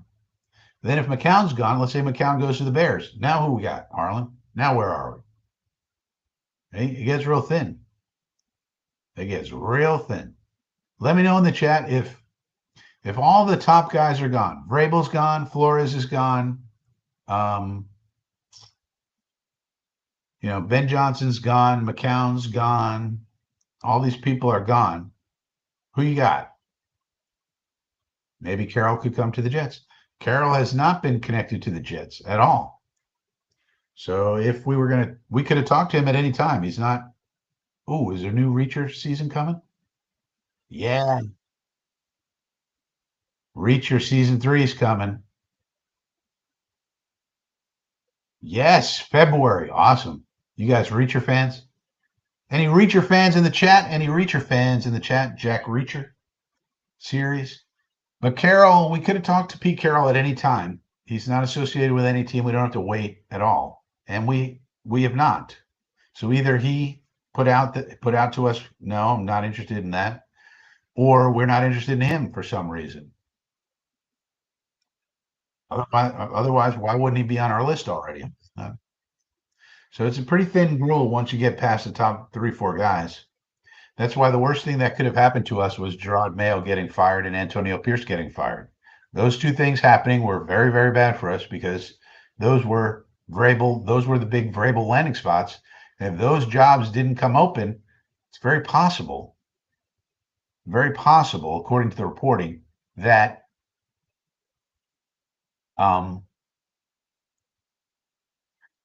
he would have landed here. But with those two openings, very unlikely. So Jet 4041 says, I'm a Reacher fan. Yeah. Well, we got a new season coming, Jet 41. Hi, Karate 718. Why don't we hire a GM first? Well, we might. We've interviewed way more GMs. We're doing parallel interviews. My theory is probably if it were Vrabel, we would want him to have input on the GM because that would have been one of the selling points for him. But with everybody else, Everybody else would probably are going to hire the GM first. That's what I think. We'll see what happens. EJ says in that case, Rex. Yeah. So I would say in that case we go Rex, and it's just a full clown show. We just enjoy the show. Like here's it's now a circus. Like if we hire Rex, like because nobody else, none of the top guys want to come here. It's like, all right, Rex Ryan, we'll just enjoy the clown show because we'll just be a circus, and we'll just say, okay, we're not really a football team. This is now a circus, and let's enjoy it though. Maybe it'll be entertaining. Maybe an entertaining circus of bullshit and bravado and nice sayings. But that's probably what we have to do, EJ. I agree. Welcome to the clown show, everybody. All right, so the Ravens, in addition to being up 21-0, are also getting the ball first in this second half. So we'll see how they do. So Jet 41 and anybody else who's a Reacher fan, if you remember season 2 of Reacher? Now, Reacher has a couple of IPs. It's a novel series, so it's a book. It's a series of books. So I don't know if you're a Reacher fan, Jet 41, of the Amazon series, but there's also 2 movies of Reacher made by Tom Cruise, which were okay, but Tom Cruise was not the right for the lead part. Needs to be a big dude. And then there's this Amazon series. So Jet 41, I don't know if you're a fan of this particular Amazon series or the movies or the books or all 3. I like all 3 personally. But if you're a fan of the Amazon series in season number 2, they have, if you remember season 2, Jet 41, let me know if you saw season 2 of the Amazon series of Reacher before I get into this technical discussion. Let me know, Jet 41. Yes, Amazon. Okay, good. So if you remember season 2, remember they had that list of names for the main villain, right? He was using all these M names, right? Because they said he just kept his initials the same. He just scribbled the same initials. And they had the list of all these M names, last names that started with M. One of those last names on that list is my last name, which is very, very unusual. So go figure that one. How did that happen? Why are they using my very unusual Greek last name in Reacher season 2? How did that happen, Jet 41? Explain that one. I'd like to know. And do you realize how much I freaked out when I saw that? Can you imagine having an unusual last name and one of your favorite shows is on, and they use your last name as part of the plot? Like, what's going on here? It was very disconcerting. Very disconcerting, man. Oh, here's Cam Hayward. So Cam Hayward, I guess, was injured now. He's coming back onto the field. He's got his helmet. So see if he's able to get a few tackles or do something. 2nd down and 7 now. The Ravens are moving the ball on the Steelers as they have all game pretty much. Now they're going to be about 3rd down and 1 or so. Must be Frankie fans.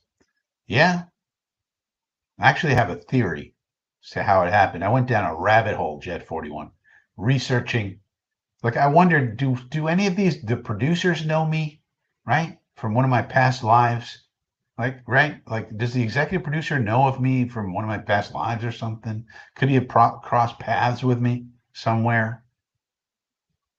It was a pretty wild rabbit hole to go down. So now the Steelers get a stop. Okay.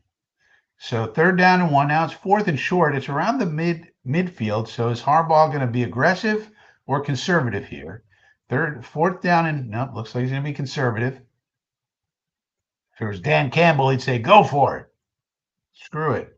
It's around midfield. But up 21-0. They're going to go conservative. Boy, they are about less than a yard short. I don't think it's 2 yards. I think it's a yard. Stout is holding his hand down for some reason. What does that mean? Maybe giving the snapper a target of some kind. It's unusual. Don't see that often. Man, Well, they go ahead and punt it. All right. So I guess they're content with playing it conservative and pinning them back. That one, they are able to pin them back. So Russell Wilson and the Steelers will have to start at the 2-yard line. So, pin them back, play good defense, don't take a chance. Up 21-0. I guess that's good coaching by Harbaugh. Boy, what a surprise. Harbaugh makes a smart call on the coaching side.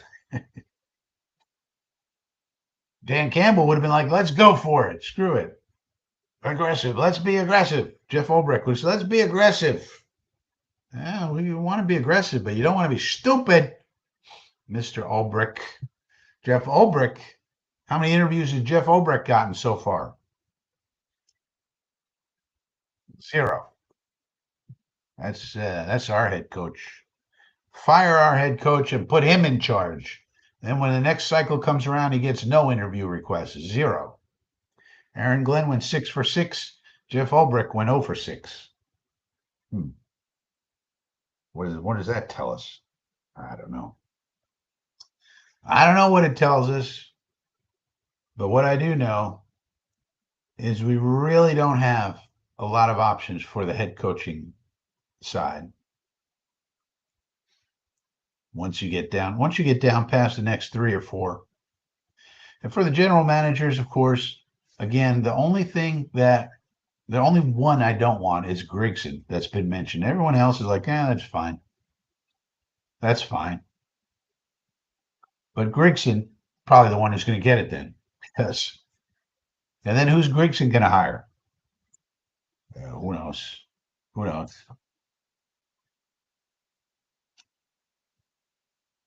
But remains to be seen. I think it'd be great if Deion Sanders comes into the league. If Deion Sanders comes and wants to be the head coach of the Vegas Raiders, they're like, yeah, let's get that over here. And then Shedeur Sanders pulls an Eli. It's an Eli to allow Shedeur to get to Vegas to be coached by Dad. Then you got Dad coaching the quarterback. I don't think we've ever had that in the NFL, have we? Has there ever been a father-son quarterback coach duo in the NFL? How about that? In the whole history of the NFL, has there ever been a father who's the coach, head coach, son is the quarterback in the NFL? Of course, that happens in the lower ranks of football all the time. But at the NFL level, has that ever happened? I think that'd be pretty cool. And that would be kind of chaotic. They're going to pull an Eli. But that'd be great for us because they hold the 6th pick, whereas we hold the 7th.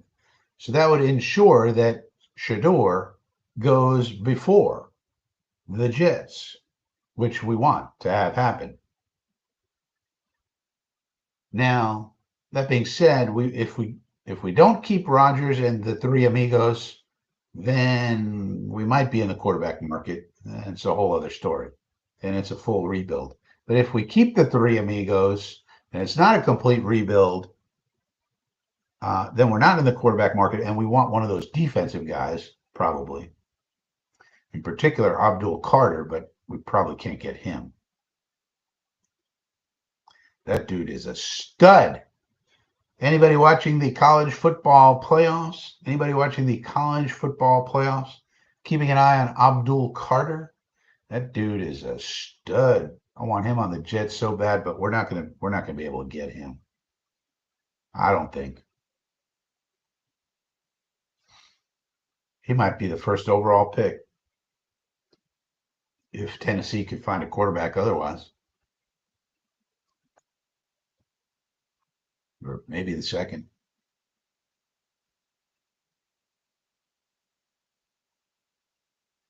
All right, look at this front by Baltimore. Oh, Jesus. Russell Wilson's going to get somebody killed. But a big gainer. So they're almost able to get good pressure onto Wilson, but he escaped the pressure and got a nice throw off down the middle of the field. Calvin Austin was able to hang on to it after taking a big hit in the middle of the field. Risky throw, just able to get it. No documented evidence of father, son, head coach, and quarterback on the same team. There you go, Harlan. So this could be a first. Boy, wouldn't the NFL love this? Wouldn't the NFL love Deion Sanders as the head coach of the Las Vegas Raiders? I mean, the marketing potential for this is incredible. And then Shador, the son, is the quarterback of the Raiders. I mean, I think the NFL would love this idea. And then maybe Shiloh's on the team as well. Let's get all the Sanderses on the team. Russell Wilson running left. He's not going to go very far there. So it'll be third down and 4 or 5. Wouldn't that be something? The city of Showman going to bring Coach Prime time. Coach Prime and his son Shador Sanders coming to prime time. They would give them all the prime time games. Coach Prime at 8 o'clock. Las Vegas, Shador, Max Crosby. They need a receiver or two, but this is small matters. Brock Bowers, there's Mike Williams, attaboy. Moonball to Mike Williams. You got to get one of those per game. Attaboy, Mike Williams. See, now, let's see if the Steelers can come back. Wouldn't be good for our trading for Mike Tomlin proposal, but might be good for watching this game proposal. Nice catch by Mike Williams running the red line. Nice job, 18. Attaboy.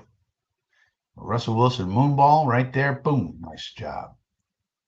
But, that would be a really interesting thing. And I think Mark Davis would be into it from the marketing perspective of, this is an incredible show. Come watch the show. And then, of course, you hope Shador is good and, the team is good. He's got Brock Bowers. So you can throw the ball to him 100 times a game. They need a receiver or two. Maybe an offensive line would be nice.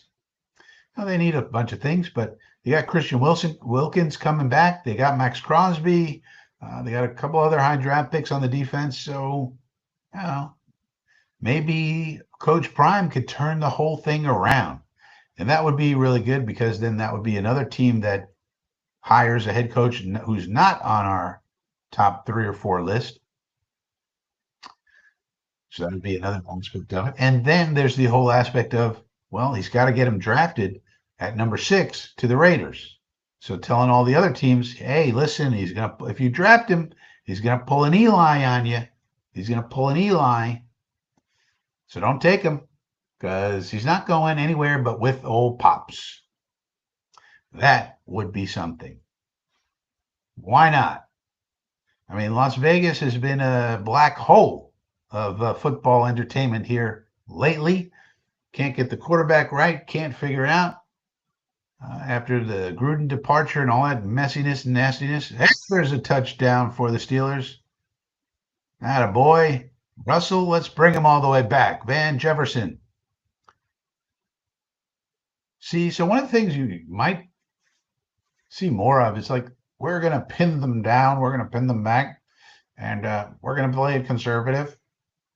Man, I just don't know about that philosophy. Just be aggressive on 4th downs. Keep the ball away from other teams' offenses. Defense is hard in the modern day. It's hard out here for a modern day defense. Now they just gave up the 1 touchdown, so it's not a dire situation just yet. But 8:05 left in the 3rd quarter. Steelers trying to claw their way back into it. Can Russell Wilson figure out a way to get a few more touchdowns on the board? Can they get some stops with the defense? Can it happen? Can the Las Vegas Raiders hire Coach Prime to lead their organization? Get Shador Sanders to Bowers. Everybody loves a tight end who can catch a lot of passes. Everybody knows that. So Why not? Otherwise, they might hire Brian Flores. He's one of our top 10.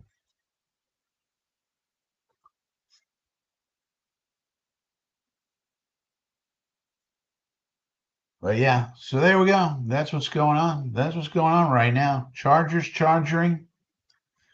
Uh, there has been a little bit of a trend with your Baltimore Ravens where they play really good defense in the first half, but then the second half of games they don't. They let teams come back in. That's been a little bit of a trend, but they were saying that they got that fixed. Well, let's see what happens. Let's see what happens the rest of this ball game. Checking the minor transactions, doesn't seem to be any real significant transactions that would affect us. Oh, that's Scotty Miller.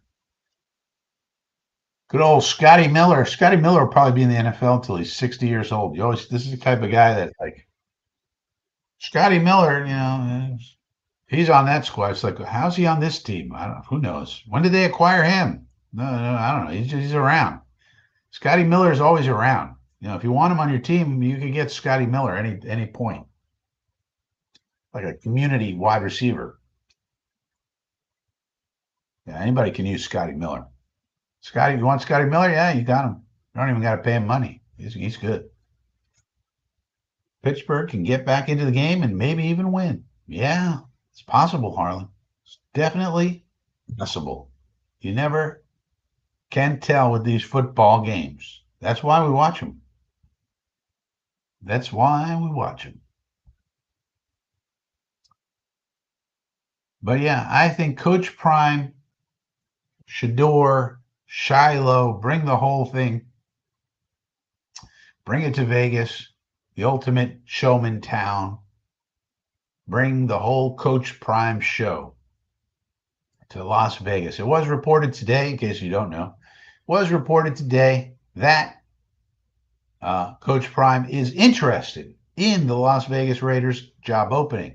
So that's why this is being speculated about. It was reported that he is very interested in that particular job opening. Not really that interested as far as we know, in the Jets job opening.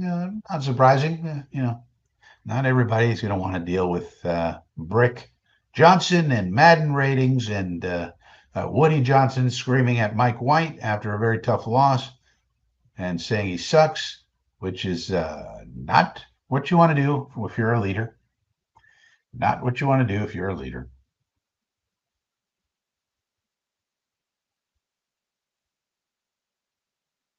So you see Kyle Hamilton giving some sort of instruction to the defensive back on that play. You wonder what they were talking about. All right, so Lamar will start out at the negative 30-yard line. And he fakes the handoff. Now looking to pass, pulls it down a couple of times, and there's a sack. So this is what the Steelers do. There's TJ Watt. There he is. All right, he's playing. This is what they do. They hang around and hang around. Get a few stops. Get a few stops. Maybe you should just be pounding it down. But he couldn't find anybody to throw to, and now that's a big-time sack right there. Now they're behind the sticks. See what old Todd Monken comes up with. Let's see what you got, Monken.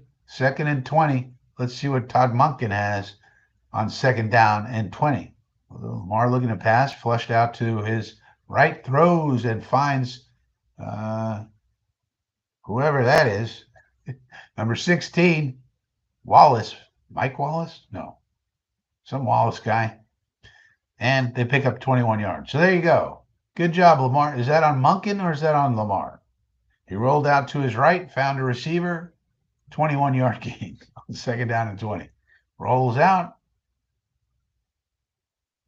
Guy's just standing there. Boom, hits him. There you go. Let's give Monken credit for that. But what you really want if you're Baltimore is a nice long drive. Here's an end around reverse to Sims. Gets about 15 yards, so that's a nice play. You want a nice long drive where you're eating up tons of clock and punctuate it with a touchdown. That's what you want. None of this field goal business. This field goal business. We're not in the business of field goals. We're in the business of touchdowns.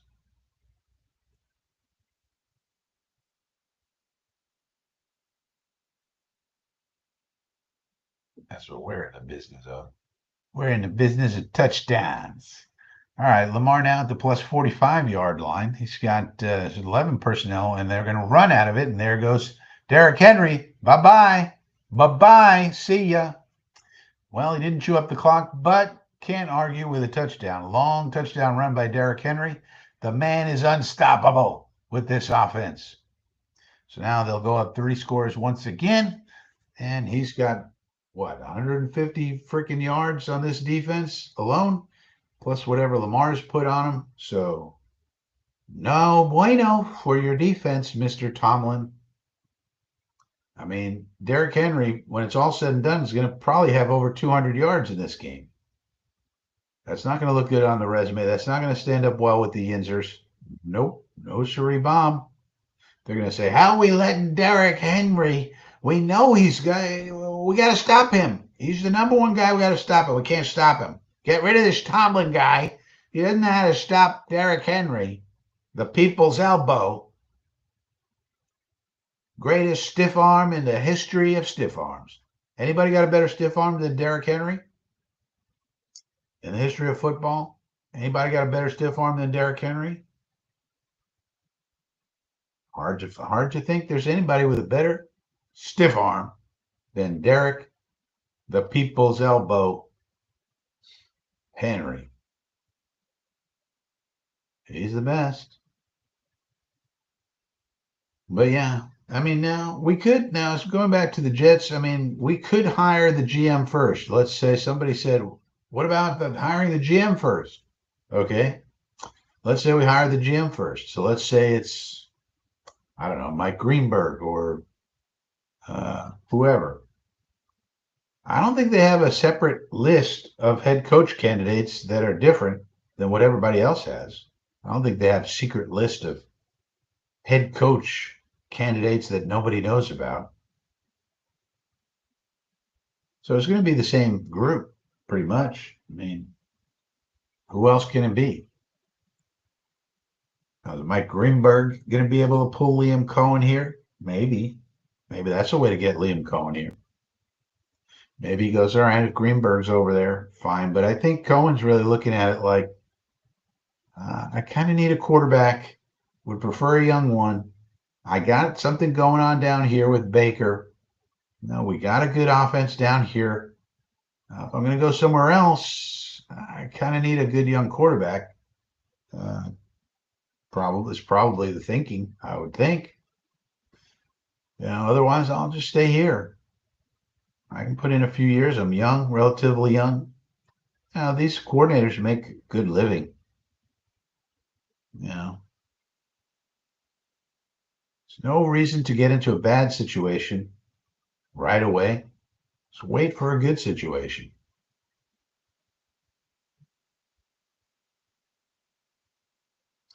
And so we'll have to see what these candidates want to do, but as more of these games end, more of the candidates then become available. So, we saw the Chargers lose today. I don't think too many people on their staff are candidates, although Jesse Minter has been mentioned by some as an up-and-comer, but haven't seen his name on too many lists so far. But as more teams start getting knocked out, then their staff becomes available, and sometimes the staff members will get fired. So two members of the Dolphins coaching staff got fired today, Wes Welker and the special teams coach. Wes Welker was the wide receiver coach. So they fired him. So more people will get fired as these games go on. And then also more people are then becoming eligible to interview for other jobs as well as the season ends for those teams. So, we'll see if anybody on the Steelers staff, for example, might get some interviews, might get some looks, might get fired. Who knows? Maybe they fire, what's his name? Austin Terrell, Austin Terrell. he might get fired. He could be a scapegoat. All right, let's see what Russell Wilson can do. Throws it out to Najee Harris for about a 9-yard gain on first down. 5:43 remaining in the third quarter. So plenty of time, plenty of football left, as they say. Plenty of football left.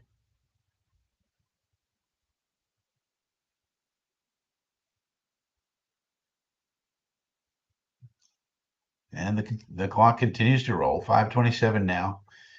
Down 3 scores. See if Russell Wilson can improve his downfield throwing game. Really, what he needs to do. Maybe start looking for 14 a little bit more. That would be George Pickens. And there's a timeout of some kind.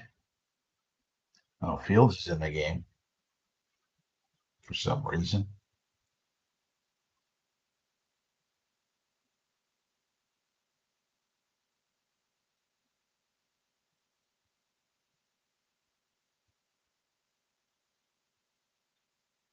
Herbstreit is announcing this game. Why is Kirk Herbstreit like the color announcer for every football game? Every college game seems like a lot of pro games is Kirk Herbstreit. The man never says anything insightful, but we got to have him on every game to tell us, the run game's important and they're going to have to pressure the quarterback and all this. Got to be Kirk Herbstreit telling us that. Otherwise, how would we know? I think the man is overworked. Let's get the man some days off. Can't be good for his health, announcing all these games. Is there nobody else qualified to do these jobs? We got to have Kirk Herbstreit announcing every single game. Let's get some other candidates in there for that job. How about that? No, it's got to be Kirk Herbstreit. He's the only one who can tell us that it's important to establish the run. He's the only one who can tell us that that the defense is going to want to try to pressure the quarterback tonight. There's nobody else who can tell us that. How are they going to tell us? How are we going to have people tell us that on a big run there was good blocking? There's no way. Nobody there who can tell us these things except for Kirk Herbstreit. He's the one man who can speak into a microphone and tell us that if the pass gets knocked away, that it was good coverage. Nobody else can do that. There's only one man in this whole world who can possibly tell us that on offense, they're going to want to get into a good rhythm with the passing game. That is the only one. The one guy. Only one guy can tell us these things. That's it. Nobody else can tell us. Nobody else can tell us these things. Kirk Herbstreit. That's it. One guy. One man. Every television broadcast. Let's get him. The man has 5 jobs. I mean, maybe he could take a few days off. Maybe he could relax. Let somebody else do something. Kirk. Let somebody else do something, Kirk. How about that? Well, we got to have him. He's got a very high Q score, you see. He's got a very high Q score. Don't you understand, Frankie? His Q score is so high that it's unbelievable. There's nobody else with a Q score like this. It's unbelievable. You have no idea what you're talking about. All right, okay. I guess I thought somebody else could get a shot. Nope. Nobody can get a shot. Q score. Nope. You have no idea how he does on commercial. When we put this guy in a commercial, the whatever he's selling, whatever product it is, flies right off the shelf. Nobody's even seen sales like this. This man's Q score, if he were to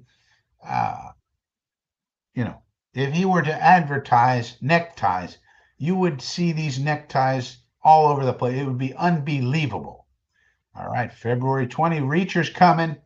I wonder how many episodes we're going to have in this one, Shed 41. Let's hope for 10 or more. Last season was a little condensed. Let's go for 10. Let's go. Yeah, pretty excited about that. February. All right. 2025 is getting off to a good start. 2025 is getting off to a good start with Reacher on Amazon. Russell Wilson, 2nd down and 1. Hands it off to Najee. 1st down. Harlan says Jesse Minter, DC of the Chargers before that. Yeah. So basically he's been attached to Jim Harbaugh. the Harbros. And yeah, but he was thought to be a hot name this cycle, but I haven't seen him really be a hot name this cycle. But that was mentioned early on that perhaps he would be one of the hot names, hot young uh, coordinators that people would want to talk to. Screen pass to Najee Harris, takes it for about 20 yards, so that's a nice explosive screen pass. How about that from Arthur Smith? Artie Smith putting on a screen pass clinic over here with Najee Harris and Russell Wilson. They really need to score touchdown at least in this third quarter so they keep it within 2 by the fourth quarter. Then again, you got the problem of the Baltimore offense. Is the ball out? It looks like it, but Steelers look like they've recovered. So fumble by Naj. That's unusual. Najee Harris, not known for his fumbleias. Put it on the ground that time against this stout Raven defense is coming out. That's definitely a fumble, but the Steelers were able to fall on that one.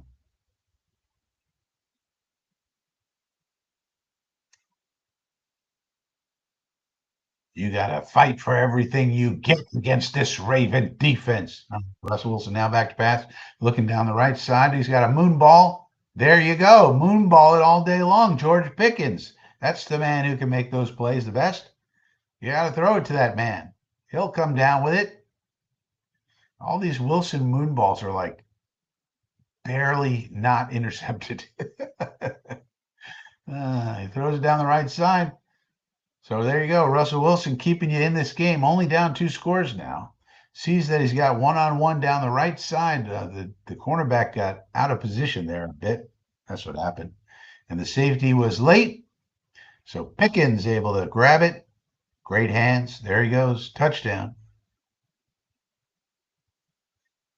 All right. So 28-14. So now the Steeler offense coming alive. Look at Arthur Smith now. How you feeling about Arthur Smith now? They got 2 whole touchdowns. So how you feeling about Artie Smith now? Maybe he'll be the new HC of the NYJ. How about Artie Smith with Russell Wilson getting it done against your Baltimore Ravens? Of course, it's only 2 touchdowns, but nonetheless, starting to come alive. Perhaps the defense can help out. We'll see if the Raven trend continues of the defense. Ravens defense has a trend of playing poorly in second halves of games. Seems to be continuing here.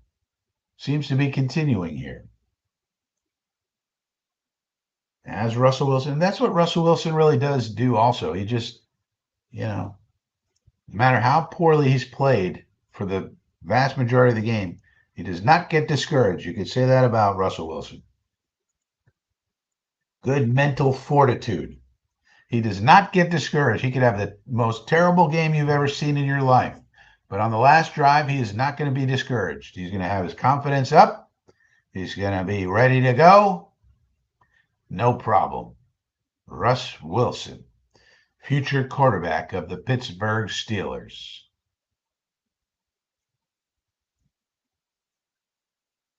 So we'll see. We'll see what they're going to do. Let's see if they can stage a late comeback against these Ravens. They're going to need some stops on defense and then some more moon balls down the sideline. That is a Russell Wilson specialty for sure. So we'll have to see how that plays out. Artie Smith might stay with the Steelers. We'll see what he wants to do. Does he want to be HC? Does he want to stick in Pittsburgh and just OC it? We'll see what he wants to do. He has said that he's happy in Pittsburgh. Obviously less pressure to be the OC than to be the HC, of course.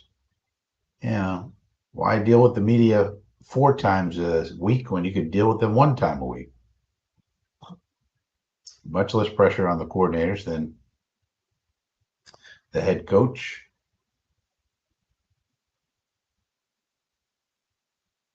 So Derrick Henry's already up to 155 yards and 2 touchdowns. This man is not slowing down one bit as far as his career is concerned. He just keeps getting better and better and better. Incredible athlete. Derrick Henry, he not slowing down. Age don't mean a thing to old Derrick Henry. Hell no. Age is just a number for old Derrick Henry. Father Time not coming for Derrick Henry. No, sir. No, sir. Not coming for old Derrick Henry, that's for sure. Father Time, suck it. That's what Derrick Henry says. Father Time, suck it. Get out of here, Father Time. Get out of here.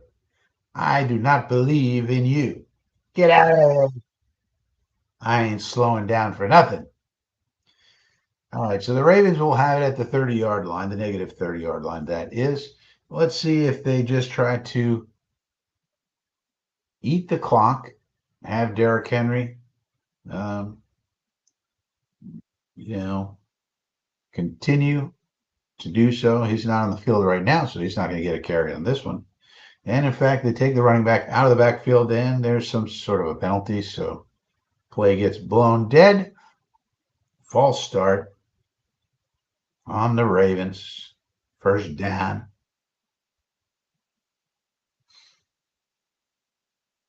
Roger Rosengarten, he's turned into a good player for them.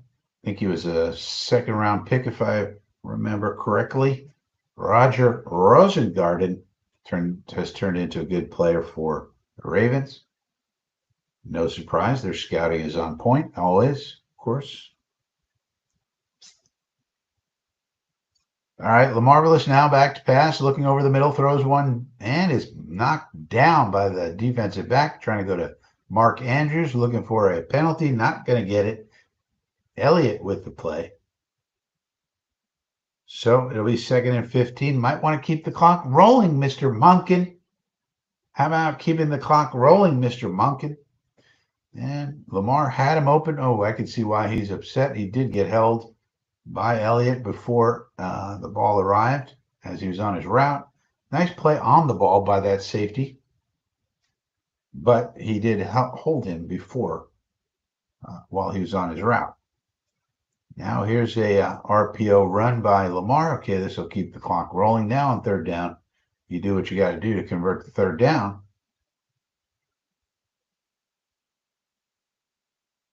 But the ball game's not over. Pittsburgh only down 2 touchdowns. As we all know, Russell Wilson can throw a mighty, mighty moon ball at any point in time. And those things can eat up a ton of yardage and get you plenty of explosives. So 3rd down and 10 now. Let's see what Todd Monken dials up with Lamar on this one. He's in 12 personnel. He's got Andrews and Likely on the field, along with the 2 wide receivers. Derrick Henry's not in the ball game. And this is an incomplete pass intended for Isaiah Likely on the left side.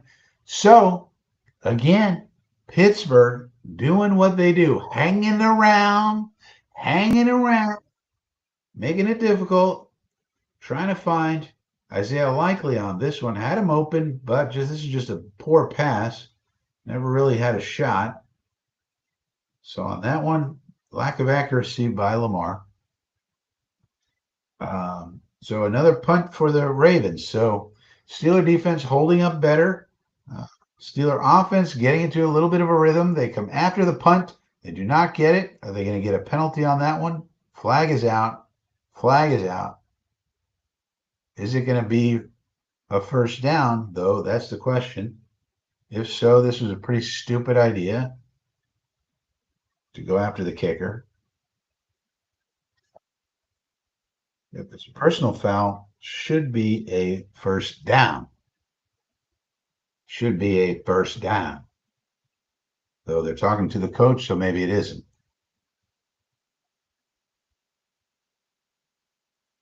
That was a very light penalty. It was more like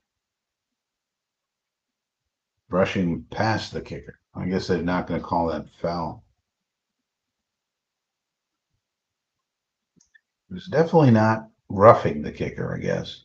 So it wouldn't have got him a 1st down, so they just said, screw it, I guess.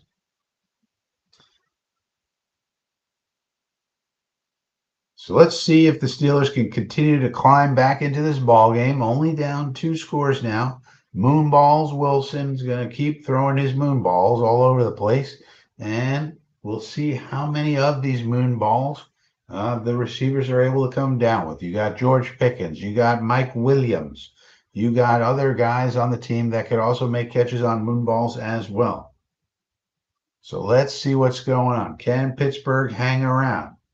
Again, this is not good for our pipe dream of trading for Mike Tomlin, but nonetheless, that was just a pipe dream anyway.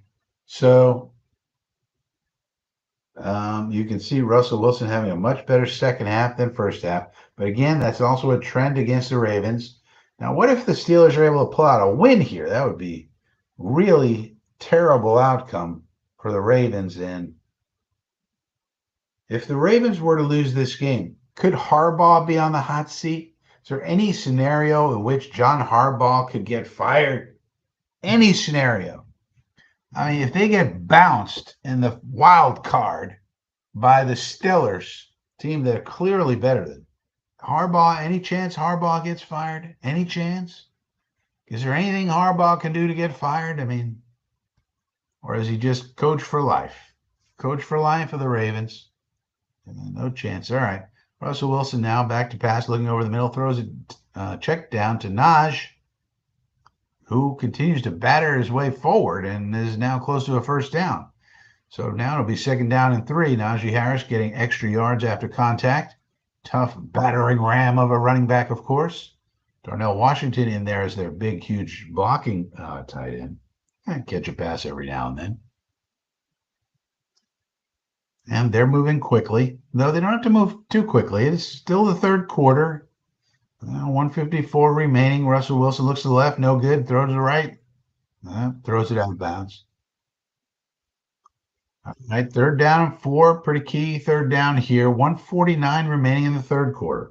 Really like to get a score on the board here. Get it within one score in the fourth quarter. Then it's anybody's game. Artie Smith calling in the plays and relaying them to Russell Moonballs Wilson, Mr. Unlimited. Mr. Unlimited. So they've got 11 personnel in the game now, 3rd down and 4. Play clock running down, under 5 seconds, gets it off, and looking to his left, he's got George Pickens. There's the man you want to hit. Exactly correct. George Pickens is the man you want to hit. So that's a first down. Good job by Wilson recognizing the coverage, though. Good coverage by Humphrey, able to connect, and that's a first down for Pittsburgh as they approach midfield. They're about the negative 44-yard line. So good job by Wilson on that one. Now we got 12 personnel in the ball game with the 2 big tight ends in, as opposed to Freiermuth, who's more of the pass catching type. And that one is batted down at the line of scrimmage. That's going to be incomplete for Russell Wilson. All right, 2nd down and 10, 1:09 remaining. Clock stops on that incomplete pass. Madubuike able to get some great pressure. He's an excellent interior defensive lineman for the Ravens, able to get a batted pass on that one. If you're not going to get home, get your hands up and jump. That's what they try to teach you. All right, now Russell Wilson in the shotgun. We got 11 personnel in there now. Throws it out to the running back, Jaylen Warren. That's not what you want to do there, but gets a yard or 2. That's very inefficient. Now it'll be 3rd down. So let's see if the Ravens can get an important stop on 3rd down here. Marlon Humphrey's coming up with an injury. Although now he looks okay. He's going to have to come out of the game for one play. Is he okay? That's true. He's a key player for the Ravens defense, obviously. One of the better defensive backs in the league. So that is a key person to be out, especially on 3rd and long. Key 3rd down for the Steelers. Can they convert and keep this drive going as they try to claw their way back into this ball game?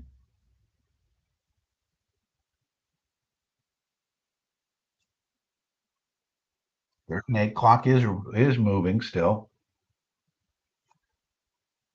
33 seconds, clock is ticking. Are they going to bring a blitz? They are sim pressuring it, including Kyle Hamilton simulating some pressure, but now he backs off. They got their double mug in the A gap, but then they go back out. Van Noy gets some pressure. Wilson looking, and he's sacked by Matabuike. What a player he is. Big man who's very fast, very hard to deal with. So this will end the third quarter and end the drive simultaneously. So the punt will end it. So you see all the people who were sim pressuring fell out, and then they were able to pressure anyway with Van Noy and then Matabuike. You know, that's the type of thing you can do when you're in a 3-4 front. Harder to do. You can do it with a 4-3, but less so. Seems like out of a 3-4 alignment, it's just much more effective sometimes. It really depends. So that drive came to a screeching halt, and we'll see if the Ravens are able to salt away this game on the next drive. We'll have to see about that. But if you're new in the chat, feel free to hit the thumbs up for the video. We'd appreciate it. Feel free to subscribe if you're not already subscribed. Feel free to send in some questions if you're listening on X, if you're listening on Rumble. Feel free to send in some chat to see if I can actually see those. But also, if the YouTube chat, if any other topics you want to discuss as we watch this ball game, feel free to chat away. We'll check the trade rumors website. Running back Javonte Williams wants to re-sign with the Broncos, it says. Okay. And I guess we'll also check x.com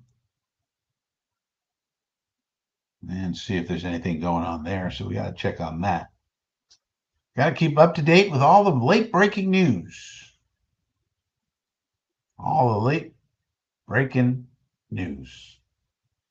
Never know what's going to be happening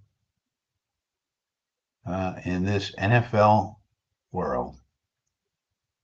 So you always got to check your sources. Got to check your sources. Harlan's already subscribed and he even hit the like button. Thank you, Harlan. Appreciate it. Following.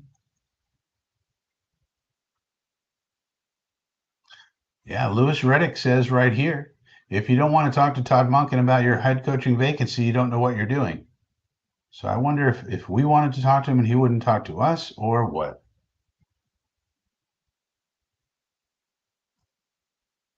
So I'm just checking these sources to see if there's anything significant. Doesn't appear so. A lot of stuff from the earlier game.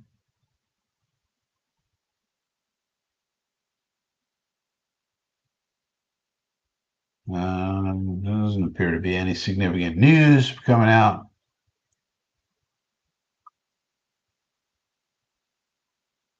This.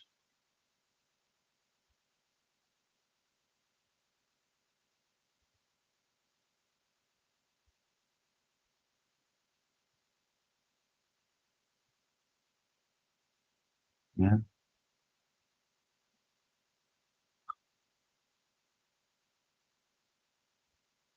All right. So it seems like we've gotten all the news we're going to get for today outside of what happens the rest of this ball game.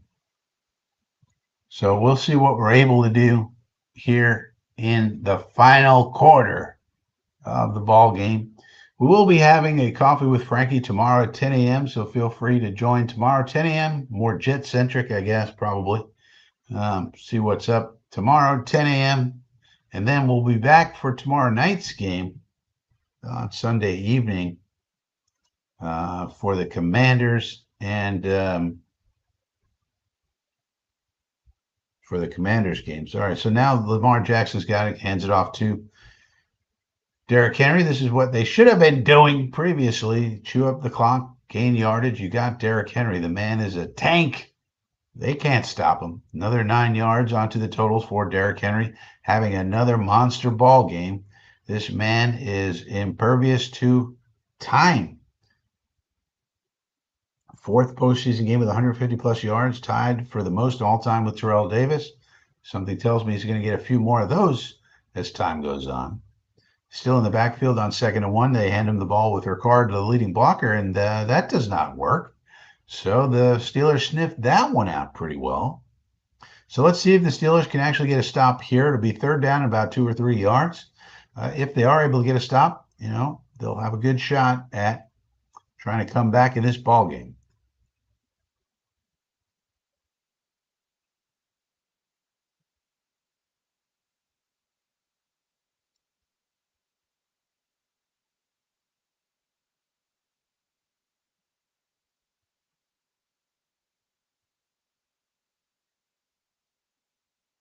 All right, so he's back to pass. Lamar's back to pass, looking, can't find anybody now. Drops it off to the running back Hill, who gets the first down.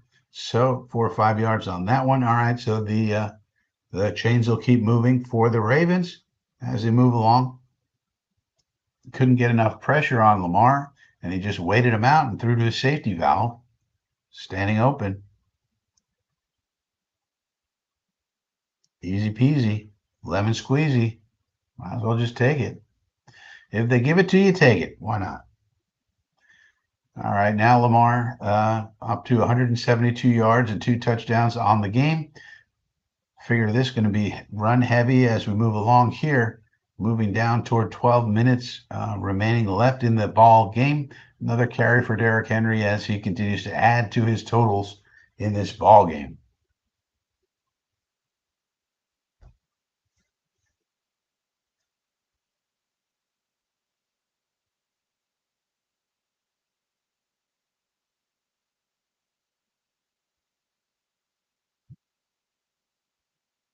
The Ravens are up by 14 points. It's 2nd and 7, 12:26 on the clock. They're on the negative 33.5 yard line.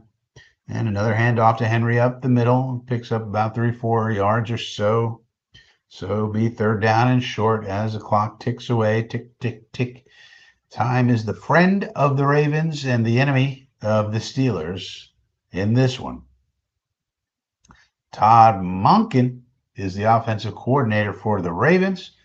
Louis Riddick put in a big plug for Mr. Monken for be your head coach.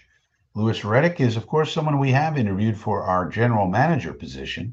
So he's a fan of Todd Monken. However, we do not have Todd Monken on our list of head coaches. So maybe if we choose Louis Riddick, we can get Todd Monken to talk to us. That'd be nice.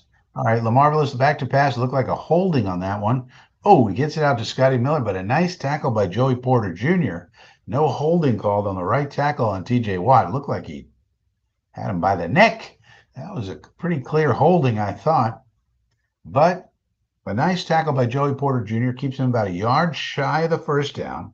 Clock is still ticking. It's going to click down past 11 minutes to go. 4th down and 1. Does Harbaugh want to push it here? Does he want to be aggressive?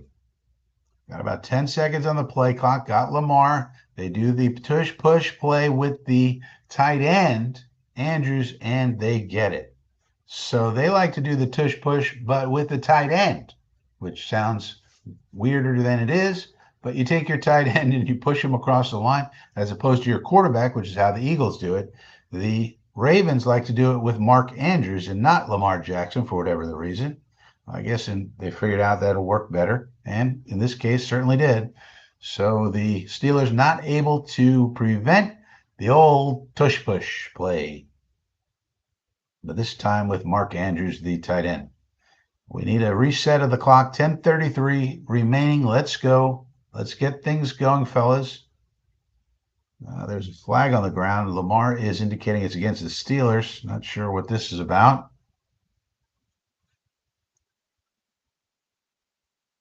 There's a flag for something. I need more flags. There's not enough penalties in this ball game, fellas. You're violating the rules here. I need to have more flags on the field. See?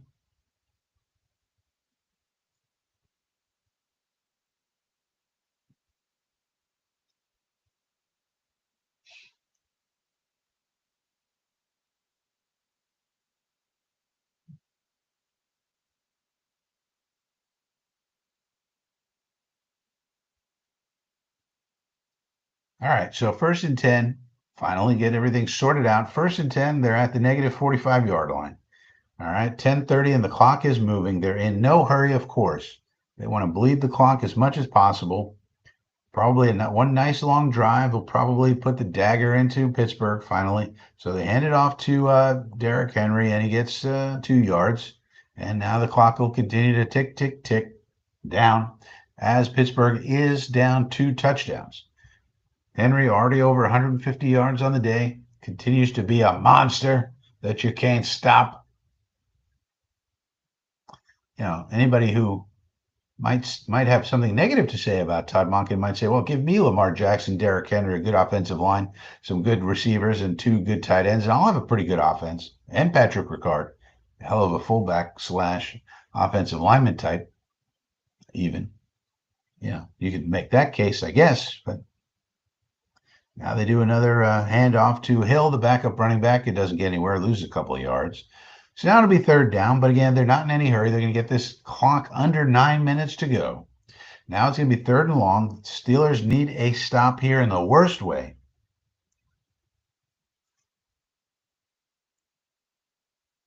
Cam Hayward with a nice tackle on that one.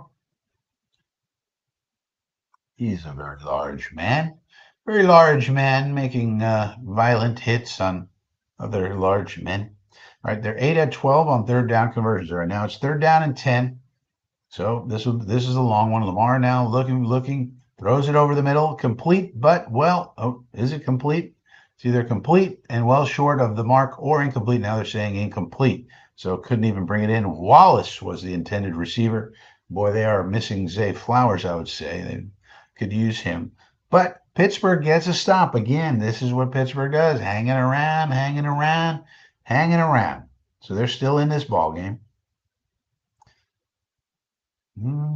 Yeah, I guess he didn't have that. So it's going to have to be a punt now. 8:50 left. Hopefully, from Baltimore's point of view, they pin him back. Stout kicks it and it's fielded by Calvin Austin. He's going to be able to take it out to gets it out to the 25-yard line or so. So that's a good return by Calvin Austin. And so they're not backed up.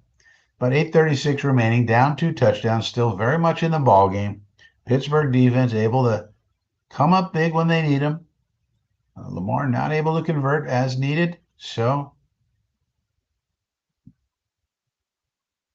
we'll see if they're able to continue to come back here in this ball game.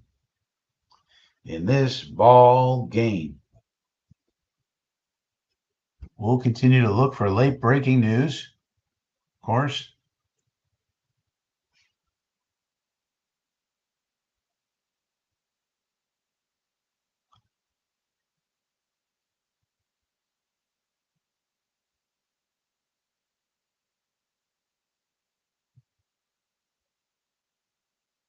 Wonder if there's any further news on the hiring of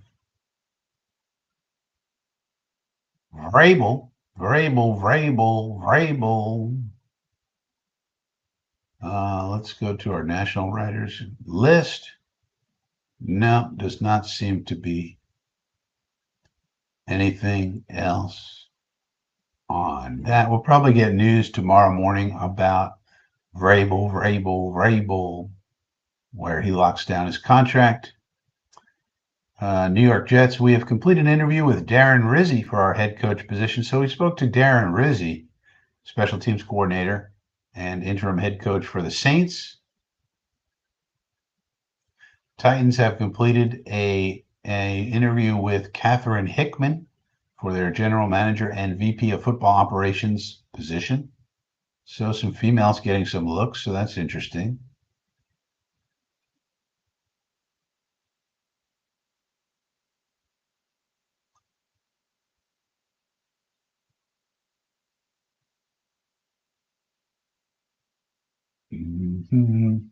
Jacksonville interviewed Patrick Graham, Raiders DC, former.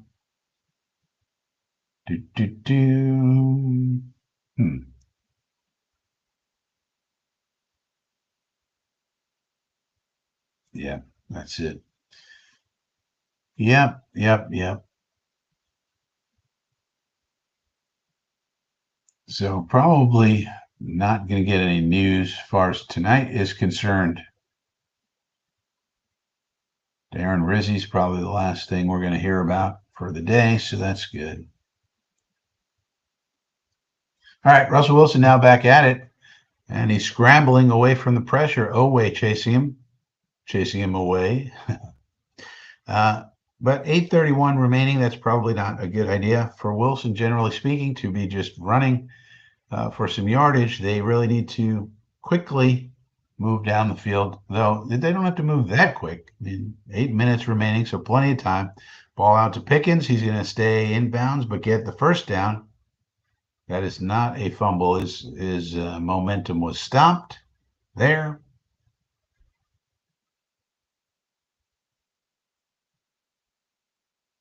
So clock continues to move. We'll see if Baltimore can staunch the bleeding. They had him shut out in the first half, but Pittsburgh's been able to put up a couple of touchdowns here in the second half. Russell Wilson now throws one of his famous moon balls down the left side, complete to George Pickens. The moon balls. I mean, boy, oh boy. Does anybody throw a moon ball like Russell Wilson? I don't think so. This is a trademark moon ball right to George Pickens, both feet in bounds. Perfect. Why not keep throwing it? Why not keep throwing it? They can't stop it. You can't stop a moon ball from Moonballs Wilson. And here's another one down the left side, but that one is too far and out of bounds. So 7 minutes and 19 seconds remaining, second down and 10. And Steelers are now moving the ball. They got a couple of explosive plays. Wilson playing much better in the second half than he did in the first half. You wonder if that was offensive pass interference by Pickens. Looked like he threw the defender away. But another guy you might want to see a moon ball to is Mike Williams. He's also good at those. So now they're at the plus 38-yard line or so.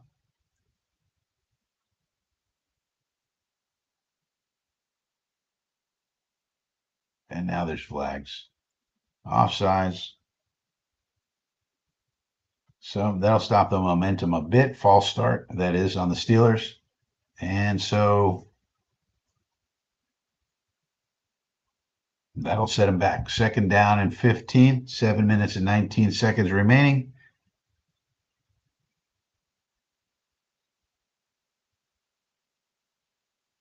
Wilson in the shotgun. We got 11 personnel on the field now, including Pickens and Williams. Those are your two moonball guys. Wilson now getting sacked, pressured. Down he goes. Odafe Oweh. Used to be Jason Oweh, now Odafe Oweh. He's got a sack. So now it's going to be third down and long, so this will be a key down in the game. 99 Oweh with the beat Broderick Jones on that one. Jones didn't have much of a chance. It looked like he was upset. It seemed like he should have gotten help or something. But anyway, third down and 22, 6:49 on the clock. 11 personnel again on the field for Wilson. He throws a quick one out to Van Jefferson. So I think this is probably 4-down territory, and he probably knows that. So he wanted to pick up a chunk there. 6:37 remaining. Clock continues to move. Fourth down now. All the timeouts on the table, though they got plenty of time, but now it's fourth down and 15. So can the Ravens get a stop here? If they do, that's going to make it very tough on the Steelers to come back. And again, 11 personnel in the field, Warren, but nobody in the backfield. So they know they're not going to run the ball here, obviously. Wilson back to pass, throws a moon ball down the middle of the field. And this one is, should have been picked off, but good enough. Because it's going to be a turnover on down. 6 minutes remain. That should pretty well do it if Baltimore is able to run out this clock. That moon ball didn't seem to have a lot of chance to be successful. You really want the moon balls down the sidelines. When you have one-on-one situations, that's where you got much more of a chance.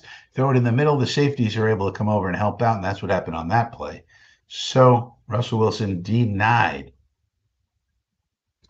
And you wonder if it ends up this way, where Steelers only score 14 points. Not great for Artie Smith in terms of, look at my resume, look what I did to the Baltimore Ravens. Not too great. Also not wonderful for Mike Tomlin.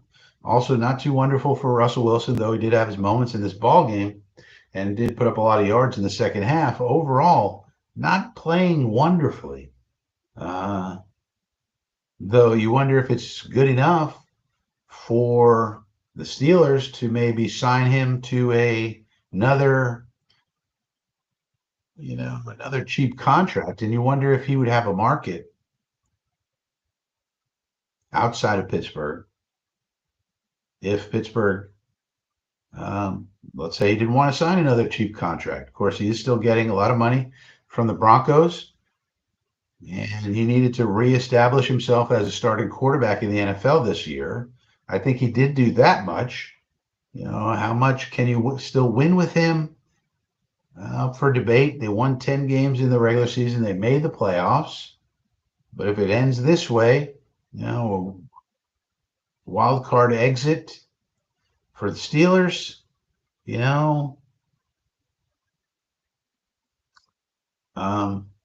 probably Wilson's best bet isn't take another cheapy deal, but does he want to take another cheapy 1 year deal and then become a free agent after that when he's going to be getting on in age? He may want to try to cash in a multi-year deal now that he has reestablished himself. So we'll see, and maybe that multi-year deal comes from the Steelers. Maybe they say he's our best bet going forward.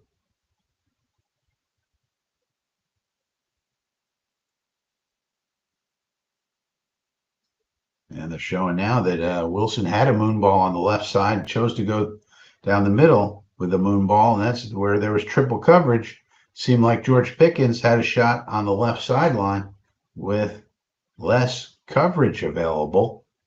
Not sure why Russell chose the middle of the field on that one. Seemed like he should have gone down the left sideline. All right, what you'd expect out of the Ravens now is some running the ball action with Derrick Henry, which is exactly what you get on first down. And he only picks up 1 or 2 yards. So not good for his per carry average, that's for sure.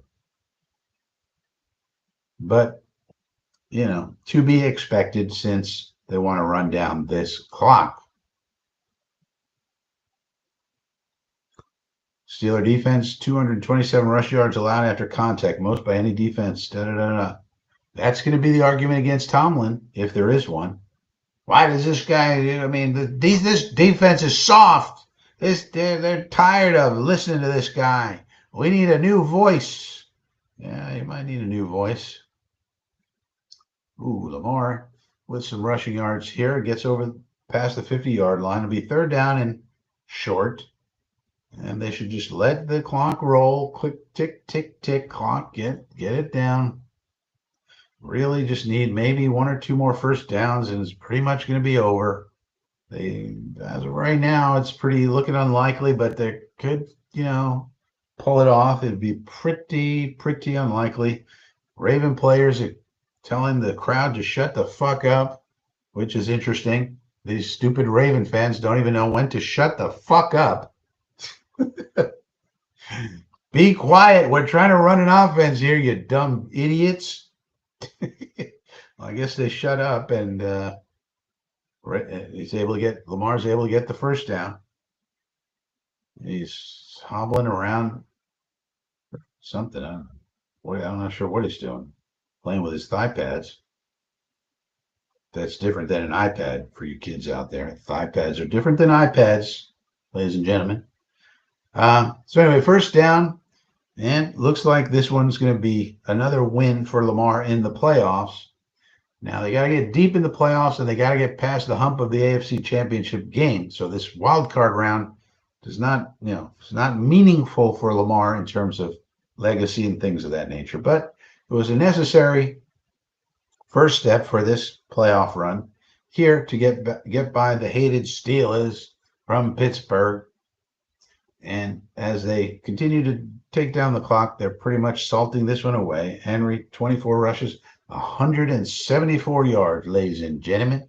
That's a running back right there. Father Time, get the funk out of here, man. Stupid Father Time. I'm not playing around with you. Get out of here. Well, they're at the plus 40-yard line. Picard in there, tight split formation. Of course, they're going to run it. No, they're going to throw it. Why not? And they throw it to Mark Andrews, who makes a catch and is about a yard short of the first down. Sure, why not? 3:05. I mean, this game is pretty much close to over about now. Oh, there's a flag. Of course, the refs have to get involved. Excuse me, there was a violation of the rules, fellas. There's a violation of the rules, fellas. Holding defense. We're going to decline it. Oh, it's the first down, so we're not going to decline it. Well, guess Steelers couldn't win this one. Yeah, looking like it's time's running out for the Steelers on this one. Question is time running out on Mike Tomlin? Is time running out on Russell Wilson? Is time running out on Justin Fields? What's going to become of these Pittsburgh Steelers? Is time running out on Mike Tomlin? That's going to be the question of the day for the Pittsburghers, for the Yinsburgers. Is it time to replace Mike Tomlin? And if so, how do we do it? Maybe we could get a first-round pick and a Sauce Gardner on this team.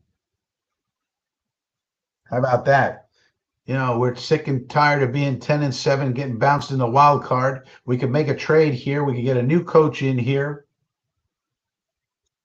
Who would they get to replace Tomlin? They could get, shoot. You wonder if Ben Johnson would want to be here, or I don't know. Todd Monken. Todd Monken would want to coach the Steelers if they got rid of old Tomlin. I bet you Monken would want to go there.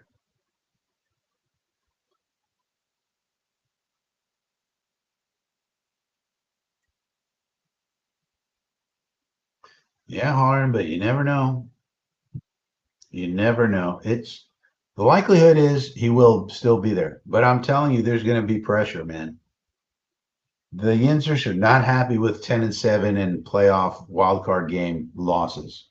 The Yinzers are not happy right now, even though they lost to an elite team, you know, with a much better roster and obviously a much better quarterback. Yinzers are not going to be happy. And I will say on the Twitters, Booger McFarland put out a tweet saying, sometimes it's already starting. It's already starting in the media. Now, this media momentum is something to keep in mind. Booger McFarland puts out, sometimes the voice in the room gets old and stale. 1 hour ago. Then Josina Anderson puts a pair of eyes on it. Then Ari Mayrov puts out a tweet. The Steelers are 0-6 in their last 6 playoff games. See, the media momentum is going to start. This is what I was trying to tell you guys. The media momentum starting. These people are piling on. Adam Schefter tweets right now. Steelers key free agents this offseason. Russell Wilson, Justin Fields, Najee Harris, Dan Moore Jr., Dante Jackson, Mike Williams, Van Jefferson, Landon Roberts, James Daniels, DeMonte Casey, Michael Pruitt, whoever that is, Cam Sutton, C.J. Henderson, Nate Herbig. And the first response is from a Steeler fan saying, hopefully Mike Tomlin, Arthur Smith, and Terrell Austin will be gone as well. The media momentum is starting. It's already starting. I told you guys, I thought this could happen. Now it's starting to happen. Maybe the thought is the message from Tomlin is old and stale, like Booger McFarland's saying. Why is Booger saying that? He's a respected guy. Maybe the Steelers just need a new voice. I mean, he's been there 18 friggin' years. That's a long damn time. And you can improve your team by getting a first round. What if you could get 2 first-round picks and Sauce Gardner? I mean, how much could you improve your team with Sauce Gardner and 2 first-round picks just by trading Tomlin? Something to think about. And the media momentum is starting to come. It's, you know, when you start seeing these momentum things happening in the media, it just becomes so obvious when they're going to start, what the purpose is, what the narrative's going to be. And considering how many few candidates there are like elite candidates for the Jets, especially if some of these people start going elsewhere. People are going to get desperate, calling the Steelers and saying, what would it take for you to consider a trade with Mike T? Now, I'd be ecstatic. I would trade almost anything for Mike T. I love Mike Tomlin. He's probably my favorite head coach in the league, and it would just be amazing to have him for the Jets.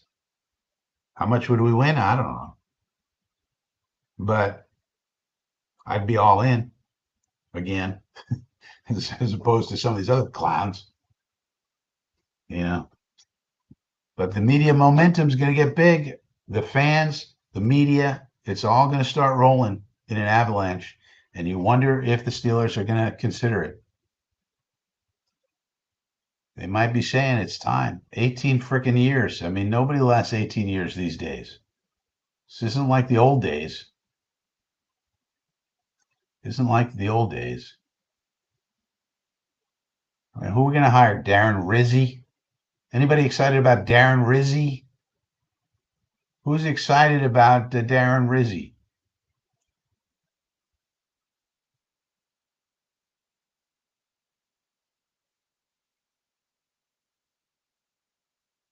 Anybody?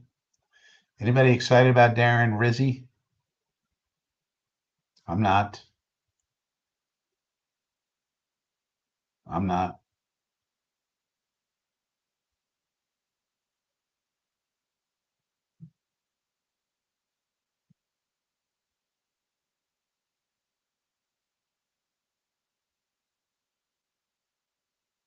I'm not. I'm not excited about no Darren Rizzi. I tell you that much. Tell you that much. Let's see if there's other media avalanche. Yeah. We'll see. I don't know, man. I could see it. I could see it if they get blown away by an offer. If they get blown away by an offer, because if you get a Sauce Gardner and 2 first-round picks, it's like 3 first-round picks. It's like getting a first-round, cornerback. They've had lots of problems at cornerback over the years. And then you get 2 first-round picks in addition. I mean,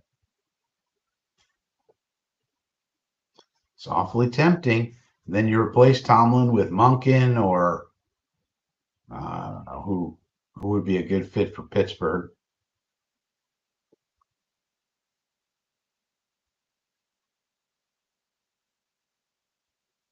Maybe Liam Cohen wants to go there.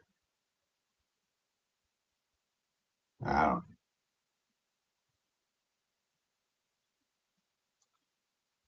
This definitely keeps the dream alive. It may be a pipe dream, but it keeps the dream alive.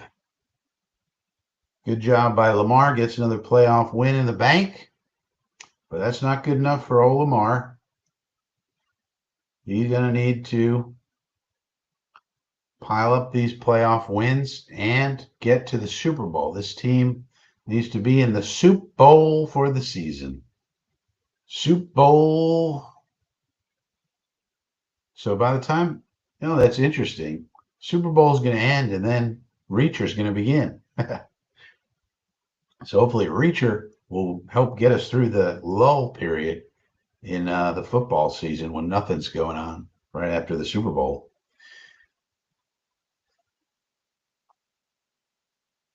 So Denver Buffalo tomorrow. Tomorrow's Denver Buffalo game,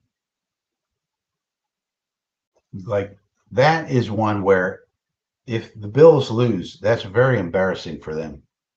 They cannot lose that game because the Broncos are just happy to be there. It's like, yeah, unexpected rookie quarterback, didn't expect to be here, happy to be here. And they push another first down. So this is just going to be over now. 28-14 looks like it's going to be the final score. Ravens over your Steelers. 14 points, just not enough. They have no quarterbacks under contract. There's some pushing, there's some shoving, there's some fighting. Cam Hayward, always good to get into a fight. Uh, the Ravens have a lot of big dudes. I'm not sure you want to fight with them. They got a lot of big dudes. Not sure you want to get into a fight with the Baltimore Ravens. So the Harbaugh. So today we had a tale of two cities for the Harbaugh family. One Harbaugh took a loss, though he's probably not ultimately too disappointed about it his first year back. And the other Harbaugh gets a wild card playoff win with his Baltimore Ravens. Steelers lose. What will happen with Mike Tomlin? What will happen to Russell Wilson, Justin Fields, the rest of the free agents on the Pittsburgh Steelers?